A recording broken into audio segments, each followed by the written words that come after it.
नमस्कार, बहुत बहुत स्वागत है आप सभी का खरा सौदा में। मैं हूं प्रियंका और मेरे साथ अजय और मानसी। तो यूएस मार्केट्स में तो डेट सीलिंग की डेट पर नजर बनी हुई है बाजार की, और वेडनेसडे यानी आज जो रात को वहां सीपीआई के नंबर्स आएंगे उससे पहले बाजार थोड़ा सा शायद कॉशियस है, घबराया हुआ है। ट्रेड तो हमें वहां वीक देखने को मिला। Morning Mansi, morning Ajay. दोनों इंपॉर्टेंट चीजें हैं। जून 1 तक की जो डेट सीलिंग की बात बार बार इस पे भी बड़े बयान आ रहे हैं अजय, ये भी बहुत फैक्टर इन कर रहा है बाजार पर, वे कर रहा है। लेकिन इमीडिएट जो फैक्टर इन कर रहा है, जो कल भी आप डिस्कस कर रहे थे, वो है आज आने वाला सीपीआई नंबर्स। देखिए, मैं आपको अनपॉपुलर व्यू बताता हूँ। ये डेट सीलिंग का मामला है ना, इसको आप लाइटली मत लीजिए। नहीं, बहुत बड़ा ये जो है काफी बड़ा बन सकता है, और ये बाजार के माइंड, क्योंकि जिस लेवल से आ रहा, अगर आज किसी इंपॉर्टेंट फाइनेंशियल मामले पे हमारे फाइनेंस मिनिस्टर हर 3 दिन में एक बार बयान दें, तो आपको समझ में आया कितनी इंपॉर्टेंट बात है। ये इक्विवेलेंट हो रहा है वहाँ पे यूएस में। जो जैनेट येलेन है, वो जो रोज आए दिन बयान आ रहा है, क्योंकि वो बाजार को मैसेज कर रही हैं कि ये इतना इंपॉर्टेंट इशू है। कॉर्पोरेट इंडिया बहुत मैसिव डेट का इशू तो है ही वहाँ पे, लेकिन क्या तरीका, कैसे पॉलिसी मेकर्स लेंगे, ये देखना होगा। पहली बात तो ये। दूसरी बात ये कि जो बाजार चला हुआ है यूएस मार्केट में, कोई बहुत भीषण गिरावट नहीं आई है, मामूली प्रॉफिट टेकिंग आई है। देखिए, रेजिस्टेंस एरिया पे ये 33,600 के आसपास वो जो लाइन देखी है, इस लेवल पे आके समय बिता रहा है यूएस मार्केट। वो देखना चाहेगा कमेंट्री कैसी आती है, देखना चाहेगा यूएस सीपीआई कैसा आएगा, और इस बार बाजार को ये डर है कि थोड़ा मजबूत आ जाएगा। समझ रही हैं आप बात? तो इसका मतलब ये है कि बाजार ये जो मान के बैठा हुआ है कि ये बहुत बड़ा पॉज है, ये थोड़ा सा क्वेश्चन में आ सकता है। तो ये डेटा कितना आता है हमारे पास, हालांकि है, हमने शायद डेटा बनाया हो कि बाजार क्या पॉसिबिलिटी से बात कर रहा है, कितने percent month on month growth की बात कर रहा है। 0.5 मतलब 0.5% के आसपास की ग्रोथ की बाजार में बात चल रही है। तो ये बाजार इसके पहले थम सा गया है। एक बार इसको निकल जाने देते हैं, फिर बात करेंगे। मैं आपको एक और चीज बताता हूँ। कल एक्सपोर्ट डेटा चाइना का आया, बहुत मजबूत था डेटा। तो कहीं ना कहीं हमारा पूरा वर्ल्ड जो है एक बहुत बड़े मेजर टेलस्पिन में और एक मेजर रिसेशनरी साइड पे जा रहा है, ऐसा हो नहीं रहा है। जो इकोनॉमिक एक्टिविटी को लेकर जी हाँ, इकोनॉमिक एक्टिविटी कई रीजन्स में उतनी ज्यादा कमजोर नहीं हो रही है। अब डिपेंड करता है बाजार किधर देख रहा है।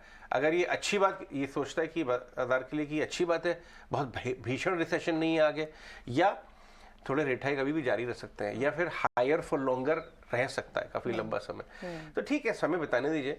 देखिए, ये सारी बातों से एक फायदा हो रहा है, डॉलर इंडेक्स कहीं भागी नहीं जा रही है। यूएस बॉन्ड यील्ड लास्ट 2-3 दिन में थोड़ा सा रिबाउंड की थी, बट अटक गई है। ये दोनों ज्यादा बड़े इंडिकेटर्स हैं, ग्लोबली काम है या नर्वसनेस है इसके। ओके, तो चलिए, कुछ बड़े इंडिकेटर्स हैं और यूएस सीपीआई के डेटा सबसे अहम ट्रिगर है। एलिवेटेड लेवल्स पर रह सकते हैं, ये अनुमान है जिस पर खास नजर रखनी होगी। आइए आगे बढ़ते हैं और आज के 4 बड़े ट्रिगर्स आपके सामने रखते हैं। 4 बड़े ट्रिगर्स में सबसे पहले तो विदेशी बाजार, जिसका हमने रुख किया। विदेशी बाजार में हम देख रहे हैं इकोनॉमिक इंडिकेटिव एक्शन से ठीक पहले हम कुछ हद तक कॉशियसनेस है, नर्वसनेस देख रहे हैं, जिसके चलते यूएस मार्केट्स में कल कमजोरी हमने देखी, और उसके बाद एशियाई बाजार पर भी उसका इवेंचुअल इंपैक्ट पड़ता हुआ। एसजीएक्स निफ्टी इस वक्त करीब 40 अंक ऊपर है, 350 के आसपास, लेकिन लेवल्स को सेटल इन होने देना होगा। उसके बाद देखना होगा एशियाई बाजार के संभलते हैं या फिर कमजोरी आती हुई दिखेगी। भारतीय बाजार में एफआईआईज की लगातार खरीदारी है, जो कि काफी बड़ा सपोर्ट, काफी बड़ा बूस्ट बनती हुई दिख रही है। लगातार 9th ट्रेडिंग सेशन है जबकि एफआईआईज ने खरीदारी का रुख अपनाया। वहीं कच्चे तेल की चाल को अगर देखेंगे, ब्रेंट क्रूड $77-78 के आसपास इस वक्त ट्रेड करता हुआ दिख रहा है।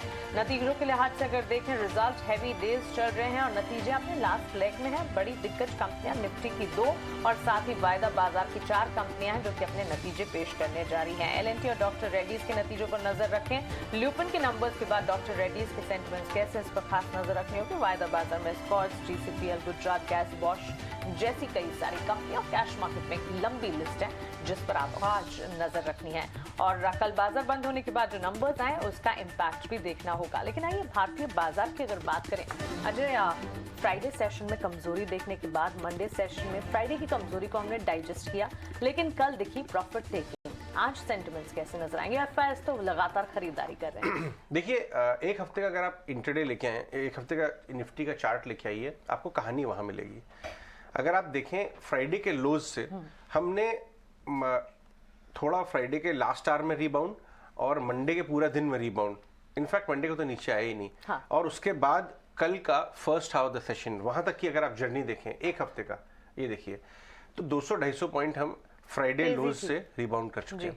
बाजार में निफ्टी में ध्यान रखिएगा, हम नए लोगों से बात कर रहे हैं, पुराने लोग तो जानते ही हैं, एक कदम, जैसे शतरंज में एक कदम होता है ना कि एक स्टेप प्यादा चलता है, राइट। बाजार का 150-200 पॉइंट का निफ्टी का एक कदम होता है, और उसके बाद एक बार को पोजीशन या तो आप थोड़ा प्रॉफिट ले लीजिए, स्टॉप लॉस लगा लीजिए। तो हमने एक 200-250 पॉइंट का रिबाउंड फ्राइडे लोज से ऑलरेडी देखा है, और वो आने के बाद आपको जो 18,400 18,500 का जोन है वो रेजिस्टेंस जोन है। तो एक बार लोगों ने कल थोड़ी पोजीशन अनवाइंड की है, कोई भीषण मंदी वाली मामला नहीं है, ठीक है। तो शुक्र दे देखिए 300 पॉइंट निफ्टी फ्राइडे लो से रिबाउंड कर चुका है। बेटे साहब बैंक निफ्टी का भी डेटा लेके आइए, ये भी इंपॉर्टेंट है। कोई खास ट्रिगर नहीं है, कोई गड़बड़ी वाली बात नहीं है, लेकिन फ्राइडे लो से बैंक निफ्टी 1000 पॉइंट चला हुआ है, मतलब 2.5 ट्रेडिंग सेशन में। इनफैक्ट रेजिस्टेंस जोन जो है वो भी बढ़ गया, 18,200 की बात होती थी, अब 18,400-500 आ रहा है। तो जब आप इतना शार्प रिबाउंड कर चुके हैं तो थोड़ी सी मामूली मुनाफा वसूली है, कोई दिक्कत वाली बात नहीं है। आपको क्या करना चाहिए इसे? पुल बैक पे कल जो पुल बैक मिला था उसमें पोजीशन लेनी चाहिए, क्योंकि इस पुल बैक के बावजूद भी एफआईएस ने सेल नहीं किया है। इनफैक्ट 9th स्ट्रेट डे हमने देखा एफआईएस की सॉलिड बाइंग चल रही है। In fact later in the show हम आपको कुछ ऐसे मिड कैप स्मॉल कैप बताएंगे जहां पे एफआईएस ताबड़तोड़ बाइंग कर रहे हैं और अपना स्टेक बढ़ा रहे हैं। लेकिन आपको नजर कहां रखनी चाहिए? आपको एचडीएफसी ट्विंस पे नजर रखनी चाहिए। एचडीएफसी लिमिटेड कल भी डेज हाई पे बंद हुआ। आपको रिलायंस इंडस्ट्रीज पे नजर रखनी चाहिए। आज एलएनटी का रिजल्ट आएगा, हालांकि डॉक्टर रेड्डी भी है, लेकिन एलएनटी पे नजर रखिए। बड़े बड़े अपग्रेड्स एक हफ्ते पहले से ही आना शुरू हो गए थे, तो mid cap small cap out perform कर रहा है, कोई दिक्कत वाली बात नहीं है। जो रिजल्ट्स आ रहे हैं अभी तक ज्यादातर इन लाइन से बेहतर की तरफ है। क्रूड नीचे, सिर्फ एक पॉइंट बता दूं आपको कि कल इंडिया विक्स डेज हाई बंद हुआ, तो हल्की कॉशियसनेस आ रही है, क्योंकि रेजिस्टेंस जोन में यही रीजन है हमने थोड़ी बहुत प्रॉफिट टेकिंग देखी, लेकिन फ्लोज नेगेटिव बिल्कुल नहीं हुए। तो मार्केट में अभी भी पुल बैक पर एंट्री के मौके देखिए, वही सही स्ट्रेटेजी होगी। लेकिन डिम्पी के पास जाते हैं और एफआईआईज क्या कर रहे हैं, फ्यूचर्स और ऑप्शन में किस लेवल पे काम हो रहा है, क्या रेंज वहां बन के आ रही है, ये सब जानने के लिए good morning Dimpy. Good morning Ajay. अभी जो आप पॉइंट्स उठा रहे हैं मैं उन सारे पॉइंट्स को एक एक करके क्लियर भी करूंगा, और डाटा इस समय क्या कह रहा है वो आपके सामने रखूंगा डेरिवेटिव के पॉइंट ऑफ व्यू से। पहले निफ्टी पे आते हैं। अभी आप निफ्टी के बारे में बता रहे थे कि 18,250 के आसपास है, 200 पॉइंट का गेन आया है। एक्चुअली में अगर आप इसको देखेंगे, ना ही गेन है ना ही लॉस है, क्योंकि यहीं से बाजार टूटा था, वहीं पे आके वापस आके मार्केट रुक गया है। ये एक मेक ब्रेक जोन है। यहाँ तक शॉर्ट कवरिंग, कुछ हद तक ताज़ा खरीदारी एफआईएस की दम से हम काफ़ी हद तक यहाँ तक पहुँचे हैं, लेकिन यहाँ से आगे की जर्नी अगर आपको तय करनी है तो इस रेंज को पार करना होगा। ये सेकंड अटेम्प्ट है जब हम यहाँ से घूमने की कोशिश कर रहे हैं। ये थर्ड अटेम्प्ट फाइनल होती है, टिपिकली टेक्निकल्स में ऐसा बोला जाता है। अब आते हैं कि कल एक्चुअली में हुआ क्या था निफ्टी के अंदर। कल अगर आप देखेंगे तो निफ्टी का ट्रेंड बिल्कुल फ्लैट था। कल आप चले और टूटे भी, दोनों काम किया, इसलिए फ्लैट हो गया ट्रेंड, कोई क्लियर पिक्चर नहीं थी। अगर मैं आज की समरी का एक लाइन बोलूं कि कल एक्चुअली में मार्केट में कुछ नहीं हुआ, कल सिर्फ डाइजेशन हुआ था। आते हैं एक और पॉइंट पे, 2-2 लाख का ओपन इंटरेस्ट हो गया निफ्टी के अंदर। निफ्टी हैवी हो चुकी है अब, लेकिन बैंक निफ्टी हैवी नहीं है। अभी मैं आपको वो भी क्लियर करूंगा कैसे। अब आप निफ्टी को छोड़ के पहले बैंक निफ्टी को चेक कीजिएगा, वो आपका ट्रेंड सेटर होगा। कल भी जब बाजार चल रहा था तो निफ्टी बार बार हरे निशान में था, इनफैक्ट 50 पॉइंट पे था जब बैंक निफ्टी लाल निशान में कन्वर्ट हो चुका था। इसलिए आपका जो ट्रेंड है वो डिसाइड करेगा इस समय बैंक निफ्टी कि वो कहां पे जा रहा है। अगर वो ठीक है तो शॉर्ट कवरिंग आएगी, अगर वो ठीक नहीं है तो साइडवेज हो जाएगा, तो नेगेटिव भी हो सकता है। आते हैं बैंक निफ्टी पे। बैंक निफ्टी में कल क्या हो रहा है? असलिम पॉइंट्स के हिसाब से तो कुछ ज़्यादा नुकसान नहीं, सिर्फ 85 पॉइंट कल बैंक निफ्टी टूटा, लेकिन ओपन इंटरेस्ट के हिसाब से दिक्कत हुई है कल बैंक निफ्टी को। फिर से 43,500 मेक ब्रेक लेवल है। अभी आप जो चार्ट दिखा रहे थे बैंक निफ्टी का, उसमें हमने क्लियरली मेंशन किया हुआ और गोला भी लगाया हुआ है कि वो मेक ब्रेक लेवल है 43,500। वहां पे आके कॉल पुट अच्छे से फेवर नहीं कर रही है बाजार के। दूसरा पॉइंट, कल माइनस जो 5% आप देख रहे हैं, अनवाइंडिंग का प्रेशर है। अनवाइंडिंग थोड़ा खतरनाक होता है, इसलिए अनवाइंडिंग के अंदर मेरे को बैंक निफ्टी में ज़्यादा ट्रस्ट होगा, मेरे को बैंक निफ्टी से ज़्यादा क्लियर पिक्चर दिखेगी कि बाजार इस समय कर क्या रहा है बनस्पत निफ्टी के। एक और पॉइंट, फिर से इसका प्रीमियम खत्म हो रहा है। जो भी 40-50 पॉइंट का हमने बैंक निफ्टी बनाया था, सिर्फ 3 पॉइंट का प्रीमियम रह गया निफ्टी पे। ये कुछ एक इंपॉर्टेंट सपोर्ट और रेजिस्टेंस हमने निकाले हैं। जहां पे रेजिस्टेंस आप देख पा रहे हैं, वहां पे 43,500 बकायदा लिखा हुआ है हमने, और सपोर्ट 43,000 का, यानी कि 500 पॉइंट की रेंज के अंदर चर्निंग जोरदार तरीके से हो सकती है। फिर आपने पीसीआर के बारे में बात उठाई, पुट कॉल रेशो। देखिए निफ्टी का पीसीआर तो 1 के ऊपर है, इसलिए ये आपको टूटता हुआ भी नहीं दिखेगा। और जब मार्केट ने 42,800 लगाया था ना, तब भी निफ्टी ने 18,100 नहीं तोड़ा था, 18,000 नहीं तोड़ा था। तो निफ्टी तो अपने आप में बुल्स ग्रिप में है ही, बट बैंक निफ्टी शफल कर रहा है बार बार, ये दिक्कत कर रहा है। और इसका पीसीआर भी 1 के नीचे पहुंचा हुआ है। आप दोनों को एक बार स्क्रीन पे चेक कर सकते हैं, हमने आपके लिए डाले हैं। आते हैं विक्स पे, वॉलेटिलिटी इंडेक्स पे भी आपने बात की थी। विक्स इस समय 11 से 13 के बीच में चल रहा है। 11 से 13 के बीच का विक्स का कोई मतलब नहीं है। ये आपके लिए ना सपोर्ट करेगा ना रेजिस्टेंस करेगा, जो होगा उसके अंदर 50-60 पॉइंट आप जोड़ दीजिएगा। और अगर आप नहीं हो रहा है तो आप चेक कर लीजिएगा, आप 4 दिन पहले जब 500 पॉइंट के बड़े बड़े स्विंग आए निफ्टी पर, बाजार वहीं का वहीं खड़ा है, एब्सोल्यूट टर्म्स में कोई चेंज नहीं हुआ। तो विक्स इस समय ऐसी रेंज पे आ गया है कि जिसने बहुत अच्छी अच्छी खबरें डिस्काउंट की हुई हैं, लेकिन नेगेटिव खबरों पर रिएक्शन देने के लिए थोड़ा ज़्यादा ही आतुर है, ज़्यादा प्रिपेयर है। तो थोड़ा सावधान रहिएगा, और कुछ नहीं है। डरा नहीं रहा, कुछ नहीं कर रहा, आपके सपोर्ट बहुत पक्के हैं, बट विक्स आपका दोस्त नहीं है, अब आप समझ लो 1 मिनट के लिए। आते हैं एफआईज के कामकाज पे। एफआईज ने फिर से खरीदारी की है कैश सेगमेंट में, और इस बार नंबर अच्छा है 1900 प्लस करोड़ रुपए का, बट ऑप्शंस 10,000 करोड़ की बेची हैं। ये सेकंड डे है जब बैक टू बैक 21,000 और 10,000 करोड़ की ऑप्शंस बेची हैं, इसलिए बाजार में दम है, लेकिन उतना भी नहीं है कि रेजिस्टेंस को एकदम से फाड़ के बाहर निकल जाए। ऐसा भी नहीं कर पाएगा मार्केट। कल रिटेल ने फ्यूचर बेचा, एफआईज ने फ्यूचर बेचा। ऑप्शंस के डाटा के हिसाब से अनवाइंडिंग का प्रेशर कुछ कॉल्स पे आ रहा है, इसलिए शायद बाजार आज साइडवेज टू थोड़ा पॉजिटिव या डैमेज कंट्रोल करने की थोड़ी थोड़ी और कोशिश करेगा। रही बात 4 शेयर एफ&ओ बैन में है, उनके नाम है बीएचईएल, कैनरा बैंक, जीएनएफसी और मन्नापुरम फाइनेंस। रही बात एफआईज की लॉन्ग होल्डिंग 49% है with no change, retail holding 48% है विद नो चेंज। कल जैसी पोजीशंस ही हैं एफआईज और डीआईज की, और हमने आपके लिए ताज़ा खरीदारी, बिकवाली, अनवाइंडिंग, शॉर्ट्स वाले शेयर्स भी निकाले हैं, वो भी आपकी स्क्रीन पर आ जाएंगे। इनफैक्ट डिम्पी, एक और बात इंपॉर्टेंट है बाजार के लिए बहुत, जो आज आपको देखनी पड़ेगी कि ऑटो इंडेक्स में ब्रेकआउट आ रहा है। पहले क्या था, ऑटो इंडेक्स में चर्निंग हो रही थी, बजाज ऑटो वन साइडेड चल रहा था। लेकिन आई डेट साहब, एक तो ऑटो इंडेक्स को 1 ईयर देखे आइए, आपको 52 वीक हाई पे दिखाई देगी ऑटो इंडेक्स। टेक्निकल ट्रेडर्स के लिए ये बहुत इंपॉर्टेंट होता है, जब कोई ब्रेकआउट कर रही है तो वहां पे आपको मोमेंटम मिल रहा है। ये देखिए 52 वीक हाई पे आ गई है, और ये वन साइडेड ब्रेकआउट नहीं करी है, ये 1.5-2 महीने में ब्रेकआउट आना शुरू हुआ है। क्यों ये आना शुरू है ये मैं आपको बता दूं, क्योंकि आप अपना स्टॉक्स का सिलेक्शन उस हिसाब से कर लें।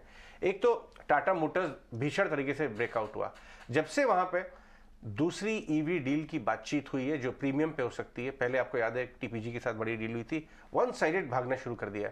सो करीब 420 का 400-420 वाला लेवल ये क्रॉस ही नहीं करता था, रेजिस्टेंस था, जोर से भाग गया ये 500 के ऊपर पहले। उसके बाद 2 व्हीलर्स में क्या हुआ, अचानक एक दिन बजाज ऑटो चलना शुरू कर दिया। आपको याद है प्रियंका, 3 व्हीलर, ये अपने 2 व्हीलर्स जो है कोई सुनता भी नहीं था इनकी, कोई stocks one sided move I है। बजाज ऑटो के साथ हीरो भी चला है, हालांकि उस कम अनुपात में चला है। एमएनएम चलना शुरू हो गया, मारुति ऑलरेडी।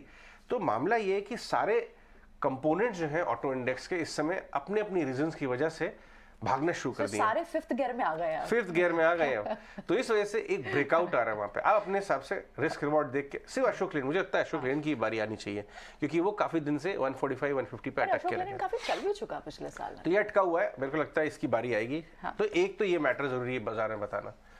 दूसरा एक बहुत इंपॉर्टेंट मामला, हमने यूएस सीपीआई की बात की, जो इंडियन मार्केट्स के लिए भी इंपॉर्टेंट होगा, इनफैक्ट सारे मार्केट्स के लिए इंपॉर्टेंट होगा, क्योंकि यूएस सीपीआई से फ्लोज पे इंपैक्ट आता है, मूड पे इंपैक्ट आता है बाजार के। तो एक तो ये फैक्टर है जिसकी वजह से बाजार थोड़ा साइड में हो गया कि देख लेते हैं एक बार, डेटा चला भी हुआ एक बार देख लेते हैं। दूसरा पॉइंट है कर्नाटका इलेक्शंस। कर्नाटका इलेक्शंस काफी इंपॉर्टेंट है। दोनों पार्टीज जबरदस्त एड़ी चोटी का जोर लगा रही हैं। हालांकि ये बहुत बड़ा नीडल मूवर नहीं है, बट शॉर्ट टर्म में, नियर टर्म में बाजार के लिए एक मॉनिटरेबल जरूर है। नहीं मॉनिटरेबल है, क्योंकि कर्नाटका देखिए one of the wealthiest state है, और यहाँ से पॉपुलैरिटी, पीएम मोदी की पॉपुलैरिटी का अंदाजा लोग इन्हीं बातों से लगाने लग जाते हैं। अगर बीजेपी नहीं बना पाती अपना मार्क, तो जिसकी बात भी की जा रही है। नहीं देखिए, बाजार हर चीज की बात करता है, लेकिन हम सिर्फ ऑप्शंस रख रहे हैं वहां पे क्या होता है, बीजेपी की क्लियर विन, बाजार बहुत खुश हो जाएगा। यस होगा। बीजेपी की वीक विन, बाजार खुश होगा, बट बहुत जोर से खुश नहीं होगा। लोगों को लगेगा कि भाई चैलेंजेस उठने लगे हैं बीजेपी को। हाँ। कांग्रेस की वीक विन, वो भी हल्का सा सेंटिमेंट डैम्पनर हो सकता है। और कांग्रेस की जोर से विन, ये जो लास्ट वाला ऑप्शन है, इसमें बाजार शॉर्ट टर्म में एक बार साइडवेज हो सकता है, कमजोर हो सकता है। अभी हमारी अरविंद जी से बात हो रही थी इस बारे में, जो हमारे प्रोड्यूसर हैं, उन्होंने भी ये कहा कि भाई स्ट्रॉन्ग विन कांग्रेस की अगर आ गई, जो कंप्लीटली रूल्ड आउट नहीं है, तो कहीं ना कहीं एक ऑपोजिशन को स्ट्रेंथ मिलेगी साथ में जुटने की। वैसे ही आप देख रहे हैं देश भर में साथ में जुड़ने की, ऑपोजिशन साथ में आ रहा है, तो वो जो अलायंस है उसको थोड़ा बल मिलेगा। इस हिसाब से ये 4 पॉसिबिलिटीज में weak win by BJP, strong win by BJP, weak win by Congress and strong win, कितने मार्जिन से काम होता है ये मॉनिटरेबल जरूर है। हम कोई अपना व्यू नहीं बता रहे हैं कि ऐसा होगा वैसा होगा, हम सिर्फ व्हाट इफ एनालिसिस करके दे रहे हैं। प्रोबेबिलिटी किसकी ज्यादा है वो बता रहे हैं। थर्ड और फोर्थ चांसेस। आज शाम को पोलो पोल्स टाइम नेटवर्क का आएगा जो हमारे चैनल पे आपको विश्लेषण मिलेगा, और कल सुबह हम बेस्ट वॉइसेस मार्केट की और अपने नेटवर्क की भी लाएंगे इसका एनालिसिस करने के लिए, क्योंकि स्टार्टअप यूनिवर्स के लिए और कॉर्पोरेट इंडिया के लिए भी कर्नाटका एक इंपॉर्टेंट राज्य है। लेकिन आगे बढ़ते हैं, अब हम बात कर लेते हैं लेवल्स की। सुमित मूलचंदानी और संतोष मीना दोनों हमारे साथ जुड़ चुके हैं बातचीत करने के लिए। जेंटलमैन गुड मॉर्निंग, शुक्रिया। कल माइल्ड साइडवेज मूव कहूंगा मैं, कोई मेजर प्रॉफिट बुकिंग तो हुई नहीं, रेजिस्टेंस में था। इनफैक्ट अपने अहम रेजिस्टेंस को 1-2 अटेम्प्ट्स के बाद जब बाजार तोड़ता है तो ज्यादा मजबूती से तोड़ता है, ऐसा मेरा ऑब्जर्वेशन है। बट सुमित आपसे शुरुआत करेंगे, क्या लेवल्स देख रहे हैं आप, कैसे रीड करेंगे बाजार को इस वक्त? Good morning Ajay. तो जैसे कि बोलते हैं 100 सुनार की एक लोहार की, तो यहाँ पे ब्रिक जो बियर का ग्रिप है वो इसी तरह से मुझे लग रहा है। कल भी देखिए जो सेलिंग आई थी वो सेलिंग प्रेशर में आई थी, लेकिन कहीं ना कहीं लेवल्स ने सपोर्ट किया। अगर मैं स्पॉट की बात करूं निफ्टी में तो 18,250 ये अभी भी एक इंपॉर्टेंट लेवल है, लेकिन 18,200 अगर आज के तारीख में ये लेवल ब्रेक हो रहा है और सस्टेन नहीं कर पा रहा है तो मुझे लग रहा है सेलिंग प्रेशर और भी कंटिन्यू हो सकता है।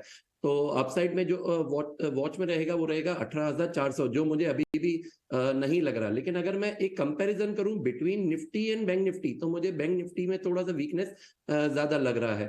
तो आप देखिए 2 सेशन पहले जो एक डाउनसाइड आया था, गैप डाउन हुआ था, लेकिन निफ्टी ने रिकवर किया और न्यू हाई बनाया है, जबकि बैंक निफ्टी फेल हुआ है। और कल के सेशन में अगर हम कंपैरिजन करें प्राइवेट बैंक्स और पीएसयू बैंक्स में तो एसबीआई और बीओबी दोनों का एक नेगेटिव मोमेंटम था, और इसी तरह से पॉजिटिव में आपको एक्सिस बैंक और कोटक बैंक जो प्राइवेट बैंक्स को संभाले हुए था। तो मेरी जो पहली नजर रहेगी वो बैंक निफ्टी पे ज्यादा रहेगी। यहाँ पे दोनों के ओपोजिट व्यू है, till 18,200 buy in dips for Nifty, लेकिन इसी तरह से बैंक निफ्टी अगर 43,000 सेल कर रहा है तो मेरा ज्यादातर जो ट्रेड बनेगा वो सेल साइड में ही बनेगा। 43,000 के नीचे मुझे लग रहा है कि 42,700 एंड 42,500 ये 2 लेवल्स आ सकती है। तो चलिए सुमित की तरफ से इस वक्त ये स्ट्रैटेजी बनती हुई, और बाजार पर अगर आप देखेंगे क्लियर रेजिस्टेंस निफ्टी के लिए 18,400, यानी कि लेवल्स जो हैं वो अब आगे रेंज जो है वो शिफ्ट होती हुई नजर आ रही है। कहाँ 18,250 की बात हम कार्य कर रहे थे, और अब 18,400 से 18,500 के लेवल्स हैं जिस पर खास तौर से आपको नजर रखनी है, और बैंक निफ्टी पर खास फोकस रहेगा, सुमित का ये कहना है। सुमित और संतोष से उनके ट्रेडिंग आइडियाज भी समझेंगे, लेकिन इस बीच ईटी नाउ स्वदेश के मैनेजिंग एडिटर निकुंज डालमी आप हमारे साथ जुड़ के उनसे बात करते हैं। गुड मॉर्निंग निकुंज। ग्लोबल सेटअप यूएस सीपीआई से पहले थोड़ा सा कॉशियस जरूर दिख रहा है, लेकिन भारतीय बाजार में एफआईएस की लगातार खरीदारी, कैसे देखा जाए आज के सेटअप को? तो कल मार्केट क्यों गिरा भाई? एफआई ले रहा था, डीआई ले रहा था, कोई तो बेच रहा है। और कौन से शेयर गिरे थे आपको सबसे पहले ये समझना है। Banks majorly, PSU banks, yes. और पीएसयू बैंक्स क्यों गिरे थे? बिकॉज जो ईसीएल प्रोविजंस को लेकर के कैनरा बैंक ने जो बोला है उसमें ब्रोकरेजेस को अजम्पशंस करना, चेंजेस करने पड़ रहे हैं, उसकी वजह से बैंक्स में हमने गिरावट देखी। तो बैंक्स ने बोला था एक ईसीएल प्रोविजनिंग होती है, बैंक्स सब ब्रोकरेजेस को लग रहा था जो एस्टिमेट्स थे कि वो 1 से 1.5% होगी, कैनरा बैंक ने 5% बोला, उसके बाद सबको लगता है ईसीएल प्रोविजनिंग ज़्यादा आएंगी। तो हट करके जो कमेंट आया है कैनरा बैंक का, उसके बाद हमने देखा कि बैंक्स में थोड़ी गिरावट आई थी। दूसरा ग्रुप जो गिरा वह था रेलवे स्टॉक्स, जिसकी हम बात कर रहे हैं कि रेलवे स्टॉक्स के अंदर गिरावट क्यों आ रही है, बिकॉज वहाँ पे काफ़ी ज़्यादा फ्रॉथ हो चुका था। तीसरा अगर आप देखें तो मार्केट के अंदर 1500 पॉइंट का निफ्टी का गेन है, तो टेम्पटेशन टू बुक प्रॉफिट जाहिर सी रहेगी। मार्केट के अंदर हमेशा फ्रेश प्लेयर्स आते हैं, ओल्ड प्लेयर्स निकलते हैं, तो जाहिर सी बात है प्रॉफिट बुकिंग थोड़ी सी आई है। मगर जब आप एक दिन की छुट्टी लेते हैं इसका मतलब नहीं आप समर हॉलीडे पे जा रहे हैं। अजय शर्मा बहुत छुट्टियां लेते रहते हैं और इसका मतलब थोड़ी समर हॉलीडे पे जा रहे हैं अपनी, फिर वापस आ जाते हैं छुट्टी पे। सोमवार को छुट्टी ली तो बुधवार को वापस आ जाएंगे, बुधवार को छुट्टी ली थर्सडे को वापस आ जाएंगे, कई बार लॉन्ग वीकेंड भी ले लेते हैं छुट्टी से कंबाइन करके। मगर इसका मतलब थोड़ी है कि रुख बदल रहा है, तो रुख नहीं बदला है मेरे हिसाब से। देखिए मार्केट एक नंबर से बड़ा ऑब्सेस रहता है, हम माने ना माने। एफआई क्या कर रहा है? मैं स्टूडियो में आ रहा था तो मानसी ने बोला एफआई खरीदारी, प्रश्न में पहला पूछा एफआई की खरीदारी, तो एफआई की खरीदारी अभी है। तो जब तक वह रहेगी मार्केट के अंदर आशा रहती है कि मार्केट के अंदर लिक्विडिटी रिवर्सल नहीं होगा। इनफैक्ट इनफैक्ट निकुंज, हम लोग बात कर रहे थे कि जैसे 10 दिन से खरीद रहे हैं, इनका जो FIs का हमने डेटा देखा, डेटा साहब लेके आइए वो डेटा, 20 क्वार्टर हाई पे FIs की स्मॉल कैप में स्टेक चली गई है, यानी कहीं ना कहीं वो अब मिड और स्मॉल की तरफ देखना शुरू हो गए। 20 क्वार्टर हाई पे FIs का स्टेक पहुंच गया। और हमने देखा कि कुछ स्टॉक्स पे निकाल के लाए बड़े, जिंदल स्टेनलेस, और बहुत सारी लंबी लिस्ट है, डेटा साहब चला सकें वो लिस्ट आप, तो कहीं ना कहीं उनकी एक्टिविटी ब्रॉडन हो रही है। पहले जैसे आप एक हफ्ते 10 दिन से FI लव्ड लार्ज कैप्स की बात कर रहे थे, अब धीरे धीरे लग रहा है कि उनकी एक्टिविटी ब्रॉडन हो रही है। Any thoughts? देखिए अजय, जो फ्लोज आते हैं उनके कई मायने होते हैं। There are lot of ways, ETF flows, regional flows, allocation flows, large cap flows, equity diversified flows. तो जैसे हम इंडियन मार्केट के अंदर हम एक पर्टिकुलर पॉइंट को देख करके एक कंक्लूड नहीं कर सकते हैं, उसी हिसाब से मुझे लगता है कि इस समय आप जो बोल रहे हैं एकदम सही बात है कि FI इज नाउ, एक ज़माना होता था FI would not go beyond just 3 sectors in India, private banks, large cap IT and consumer names. अगर हम देख रहे हैं FI की जो होल्डिंग है मेटल्स में आ रही है, FI की होल्डिंग स्मॉल इंजीनियरिंग कंपनीज में आ रही है, तो जाहिर सी बात है कि इंडिया के अंदर अब वो एंटरप्रेन्योरशिप की जो लहर आई है उसके अंदर अब वो डीप डाइव लेने लगे हैं। अच्छा काम करो, बढ़िया एंटरप्रेन्योर हो, don't go for the size, go for the opportunity and go for valuation. तो ये जाहिर सी बातें देखने को मिल रहा है, because there are businesses which are flourishing and there is a new India which is offering you lot of new options. और डिपेंड करता है आपका रिस्क क्या है, आपका मैंडेट क्या है, तो ये उस पर निर्भर करता है। मगर इन जनरल मैं डेटा देख रहा था अभी सिटी की रिपोर्ट सुबह। सिटी का मानना है कि भाई अर्निंग सीजन खत्म होने को आ गया, ऑलमोस्ट इस हफ्ते के एंड में पूरा खत्म हो जाएगा। आप देखें तो अर्निंग्स अपग्रेड नहीं है मगर डाउनग्रेड नहीं है। 3 क्वार्टर के डाउनग्रेड के बाद पहली बार आए कि earnings have been in line numbers, and with a solid management commentary we are looking at double digit growth for FY24 and double digit growth for FY25। 17-18 की P multiple double digit growth अगर आपको मिलती हैं, जहाँ की दुनिया के अंदर इस समय हम देख रहे हैं कि कितनी कठिनाई हो रही है, तो India will be in a sweet spot. आप बहुत महंगे नहीं हैं, आप ग्रो कर रहे हैं, पोटेंशियल है, और इस समय इन्फ्लेशन जब पिक आउट हो रही है, डिमांड जब नॉर्मलाइज हो रही है, मुझे लगता है जो मीडियम टर्म का डायरेक्शन रहेगा पॉजिटिव ही रहेगा। इनफैक्ट निकुंज, कल हमने एक और खास बात देखी है, आप अगर उस पर कुछ टिप्पणी देना चाहें, कि ऑटो इंडेक्स 52 वीक हाई पे चला गया और ब्रेकआउट आया उसमें, लेड बाय टाटा मोटर्स, और भी कंट्रीब्यूशन मिल रहा है, बजाज आ गया। आपने टाटा मोटर्स पर कुछ दिन पहले ही बताया था कि ये स्टॉक ऑफ द ईयर हो सकता है। मैं एक छोटा सा मैसेज जो आपने उस समय कहा था वो व्यूअर्स को दिखाना चाहूंगा, फिर ये जो ऑटो इंडेक्स का ब्रेकआउट है इस पर आपका व्यू लेंगे। बेटे साहब, फरवरी 2022 के बाद आप देख रहे होंगे कि टाटा मोटर्स का शेयर तेज दौड़ लगाता हुआ आज 500 के भी पार निकला है, और अगर मार्च के लोज से देखें तो ये स्टॉक में करीब 28% की तेजी आई है।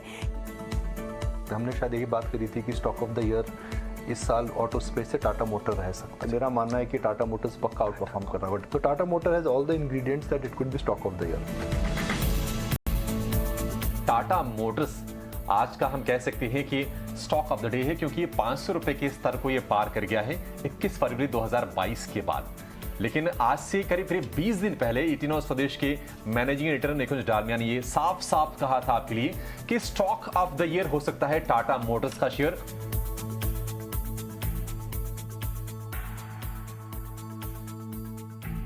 20-25 दिन पहले ही आपने बता दिया था, और हमारे ट्रेडर फ्रेंड्स जिन्होंने सुनी और अमल किया वो आज फायदे में है। कुछ और ऑटो स्टॉक्स पे कोई आपका ध्यान इसके अलावा, या अभी भी यही आपका बेस्ट बेट है सारे ऑटोज में? देखिए मुझे लगता है, और मैं ब्लॉक डील्स देख रहा था, ओके, इंडोस्टार के अंदर बड़े नाम आ रहे हैं, रोजी ब्लू का नाम था, कल विकास खवानी का नाम, वो भी सीवी का ही एक्चुअली प्ले है, सीवी का प्ले है। अब देखिए बजाज फाइनेंस 5,500 6,000 से थोड़ा सा नीचे था, अचानक FI की बाइंग आई 6,500 के ऊपर आ गया। हम NBFCs की बात नहीं कर रहे हैं, और NBFCs देखिए मुझे लगता है कि अगले बैंक्स चल चुके हैं, NBFC चलने वाले हैं। बैंक्स हमेशा जब इंटरेस्ट रेट्स ऊपर जाती है, बड़े बैंक्स को फ़ायदा होता है, उनको इसलिए फ़ायदा होता है बिकॉज जो आपका डिपॉजिट होता है वो पुराने रेट पे होता है, आप जो लोन डिस्पर्स करते हैं वो नए रेट पे देते हैं। तो बैंक की वो साइकिल ख़त्म हो रही है, तो जो कहते हैं ना इजी मनी बैंक्स में बन गया है। मगर NBFCs जब इंटरेस्ट रेट्स ऊपर जाते हैं कभी नहीं चलते हैं, because you are buying from the NBFCs कहाँ से पैसा लेते हैं, वो डिपॉजिट्स नहीं आता है, वो होलसेल मार्केट से लेते हैं। होलसेल मार्केट के रेट्स ऊपर जा रहे हैं बिकॉज बैंक्स अपनी इंटरेस्ट रेट बढ़ा रहा था। तो जब इंटरेस्ट रेट्स ऊपर जा रहे हैं तो NBFCs उस समय पैसा नहीं बनाती हैं। NBFCs पैसा बनाती हैं जब interest rates flat to downward होती हैं और जब डिमांड अच्छी होती है। डिमांड इस समय अच्छी है और इंटरेस्ट रेट स्पीक आउट हो रहे हैं। तो मुझे लग रहा है कि अगला मूव जो आ रहा है वो होलसेल एनबीएफसीज में ड्यू है, कुछ में आ चुका है और कुछ में आने वाला है। सो दैट मीन्स निकुंज जितने भी माइक्रो फाइनेंस भी हैं उनमें भी अच्छी खासी मूव है, नंबर्स का भी इम्पैक्ट हमें दिख रहा है। तो यानी कुछ समय के लिए आप कह रहे हैं एनबीएफसीज और साथ ही माइक्रो मुझे फाइनेंस प्रियंका समझ नहीं है, बिकॉज सेक्टर मुझे समझ में ही नहीं आता है। ये मुझे इसलिए समझ में नहीं आता है बिकॉज इसके अंदर इतनी ज़्यादा वेरिएबल फैक्टर्स हैं। हालांकि अपॉर्चुनिटी बहुत है, बहुत बढ़िया कंपनी है, but you can't track everything. You should understand, at least I can speak for myself. I like to stick to my circle of competence, and microfinance unfortunately is not in my circle of competence. क्योंकि ये sector काफ़ी volatile रहता है, काफ़ी local factors रहते हैं, काफ़ी इसके अंदर राइट ऑफ्स होते हैं। और मैंने देखा जब बंधन जैसी कंपनी स्ट्रगल कर रही हैं, जो कि एक प्रकार के एपिटोम है in terms of implementing the micro finance business in India, is a challenge. IndusInd bank के नंबर आप देखिए माइक्रो फाइनेंस में, वजह से दबाव, कोटक ने माइक्रो फाइनेंस में बैट नहीं करा तो आज वो खुश है। तो देखिए उन्होंने बड़ा हिचकिचा के एक छोटी सी कंपनी खरीदी अभी हाल ही में। इट्स अ कॉम्प्लिकेटेड सेक्टर, छोटी सी company, high risk sector, very volatile, very dependent on local policies, local politics, state politics. हमने देखा क्या होता है। तो मेरा ये व्यू है। ऑलराइट, बहुत बहुत शुक्रिया निकुंज आज ये सारा एनालिसिस हमारे साथ शेयर करने के लिए। तो एनबीएफसी इस पर तो नजर रखनी है। टाटा मोटर्स की मूव पहले से ही आपको निकुंज ने बताई भी थी, तो ऑटो स्पेस पर भी नजर रखें। लेकिन आज की स्ट्रैटेजी क्या है जो हमारे पैनलिस्ट बना रहे हैं, इंडेक्स पर कैसे आप ट्रेड करें, स्टॉक स्पेसिफिक एक्शन कहाँ उन्हें आज दिखता है, ये सारी चीजें चलिए समझते हैं। संतोष मीना भी है हमारे साथ, सुमित से तो हमने बात की। संतोष, कौन से लेवल्स होंगे जिसके ऊपर आप कंफर्टेबल होंगे लॉन्ग्स बनाने के लिए? First of all good morning everyone. ये निफ्टी की बात करें तो एक 18,200 से 250 के बीच में थोड़ा सा स्ट्रगल कर रहा है, उसके ऊपर टिका हुआ है। लेकिन हो सकता है आज के दिन भी मुझे लगता है कंसोलिडेशन देखने को मिले, क्योंकि ओवर द नाइट दो इंपॉर्टेंट इवेंट्स है, एक तो एग्जिट पोल के रिजल्ट्स आएंगे और यूएस के सीपीआई इन्फ्लेशन नंबर आएंगे। तो हो सकता है आज भी कंसोलिडेशन का दिन देखने को मिले। लेकिन 18,200 एक इंपॉर्टेंट सपोर्ट लेवल रहेगा, वहाँ हमने पिछले 2 दिनों में पुट राइटिंग जरूर देखी थी। 18,200 के नीचे अगर निफ्टी ट्रेड करने लगता है तो शायद एक प्रॉफिट बुकिंग का रिस्क हो सकता है नीचे, शायद फिर हम 18,000 17,950 के बीच में जाने की कोशिश करें। लेकिन 18,250 के ऊपर टिकता है तो जो टारगेट आ रहा है निफ्टी का 18,440 का आ रहा है, तो मुझे लगता है 18,440 तक जाना चाहिए। और 18,440 क्रॉस करता है तो 18,600 का नेक्स्ट टारगेट लेवल रहेगा। तो आज का दिन हो सकता है कंसोलिडेशन का दिन रहे, लेकिन अगर कोई ट्रेड लेना चाहता है तो 18,200 के नीचे का स्टॉप लॉस लगा के ट्रेड लिया जा सकता है। बैंक निफ्टी 43,500 के लेवल के ऊपर टिकने में थोड़ा सा स्ट्रगल कर रहा है। कल के सेशन में भी वहीं से एक सेलिंग प्रेशर आया और एक्सपायरी वाले दिन भी उसी लेवल से सेलिंग प्रेशर आया था इसमें। सो 43,500 के ऊपर टिकना पड़ेगा। अगर उसके ऊपर टिका तो 44,000 44,400 तक की रैली देखने को मिल सकती है। नीचे इमीडिएटली 43,000 और 42,600 ये डिमांड जोन है, इसके ऊपर जब तक टिका हुआ है व्यू बुलिश रहेगा। कमजोरी कब देखने को मिलेगी? जब बैंक निफ्टी 42,600 के नीचे फिसलता है। तो चलिए, ये इंडेक्स पर स्ट्रैटेजी संतोष की तरफ से दोनों इंडेक्सेस को होल्ड करने की राय है। लेकिन कल हमने देखा जहां बाजार में थोड़ी वॉलेटिलिटी नजर आई, डिफेंसिव्स प्ले आउट कर रहे थे। संतोष, आपकी लिस्ट में भी फार्मा, लैबोरेटरी, डायग्नोस्टिक से जुड़े शेयर्स हैं, बताइए ट्रेडिंग आइडियाज। यस, मेरे 2 स्टॉक्स है, दोनों ही बाइंग साइड के हैं। पहला जैसा आपने कहा फार्मा स्पेस से लॉरस लैब, ये स्टॉक देखे तो एक बड़े पेन के बाद एक बॉटम आउट प्रोसेस में क्लासिकल डबल बॉटम फॉर्मेशन का इसमें ब्रेकआउट आ चुका है। कल के ट्रेडिंग सत्र में इसमें एक अच्छे वॉल्यूम के साथ अपने 100 डे मूविंग एवरेज के ऊपर भी निकलने में कामयाब हुआ है। आरएसआई भी देखे तो अपने एक 60 के इंपॉर्टेंट लेवल के ऊपर ट्रेड कर रहा है। मुझे लगता है यहाँ पे और शॉर्ट कवरिंग की गुंजाइश बनेगी, स्टॉक और मोमेंटम पकड़ते दिखेगा। तो यहाँ पे खरीदारी करते हैं तो 345 का आपका टारगेट रहेगा, 329 रुपीज़ का स्टॉप लॉस रहेगा। दूसरा स्टॉक टाटा मोटर में तो हम ऑलरेडी काफ़ी कुछ डिस्कस कर चुके हैं, उसमें मोमेंटम बना हुआ है। एक और स्टॉक के टाटा कम्युनिकेशन, जो टाटा टेक्नोलॉजी का आईपीओ आ रहा है उसके पहले आई थिंक इसमें थोड़ी हलचल देखने को मिल रही है और कल के सत्र में इसमें एक अच्छा 5% से ज़्यादा का मोमेंटम देखने को मिला था और स्टॉक अपने एक इंपॉर्टेंट रेजिस्टेंस लेवल 1290 के ऊपर क्लोज हुआ। तो मुझे लगता है ये आज के सत्र में और मोमेंटम पकड़ते दिखेगा, ये तेजी और एक्सटेंड हो सकती है। तो यहाँ पे खरीदारी करना चाहिए। 1350 का टारगेट रहेगा, 1269 रुपये का स्टॉप लॉस रहेगा। इंटरेस्टिंग, टाटा कम्युनिकेशन आप ले रहे हैं और ये बात आपने अच्छी हाईलाइट की, इसको आगे डिस्कस भी करते हैं। लेकिन फिलहाल और जो बड़े नंबर्स आने हैं जिस पर नज़र होनी चाहिए उनमें से आज एल&टी के नंबर्स भी हैं। एक बार एल&टी के नंबर्स स्ट्रीट क्या एक्सपेक्टेशन लगा के बैठा है ये हम पूजा से समझ लेते हैं।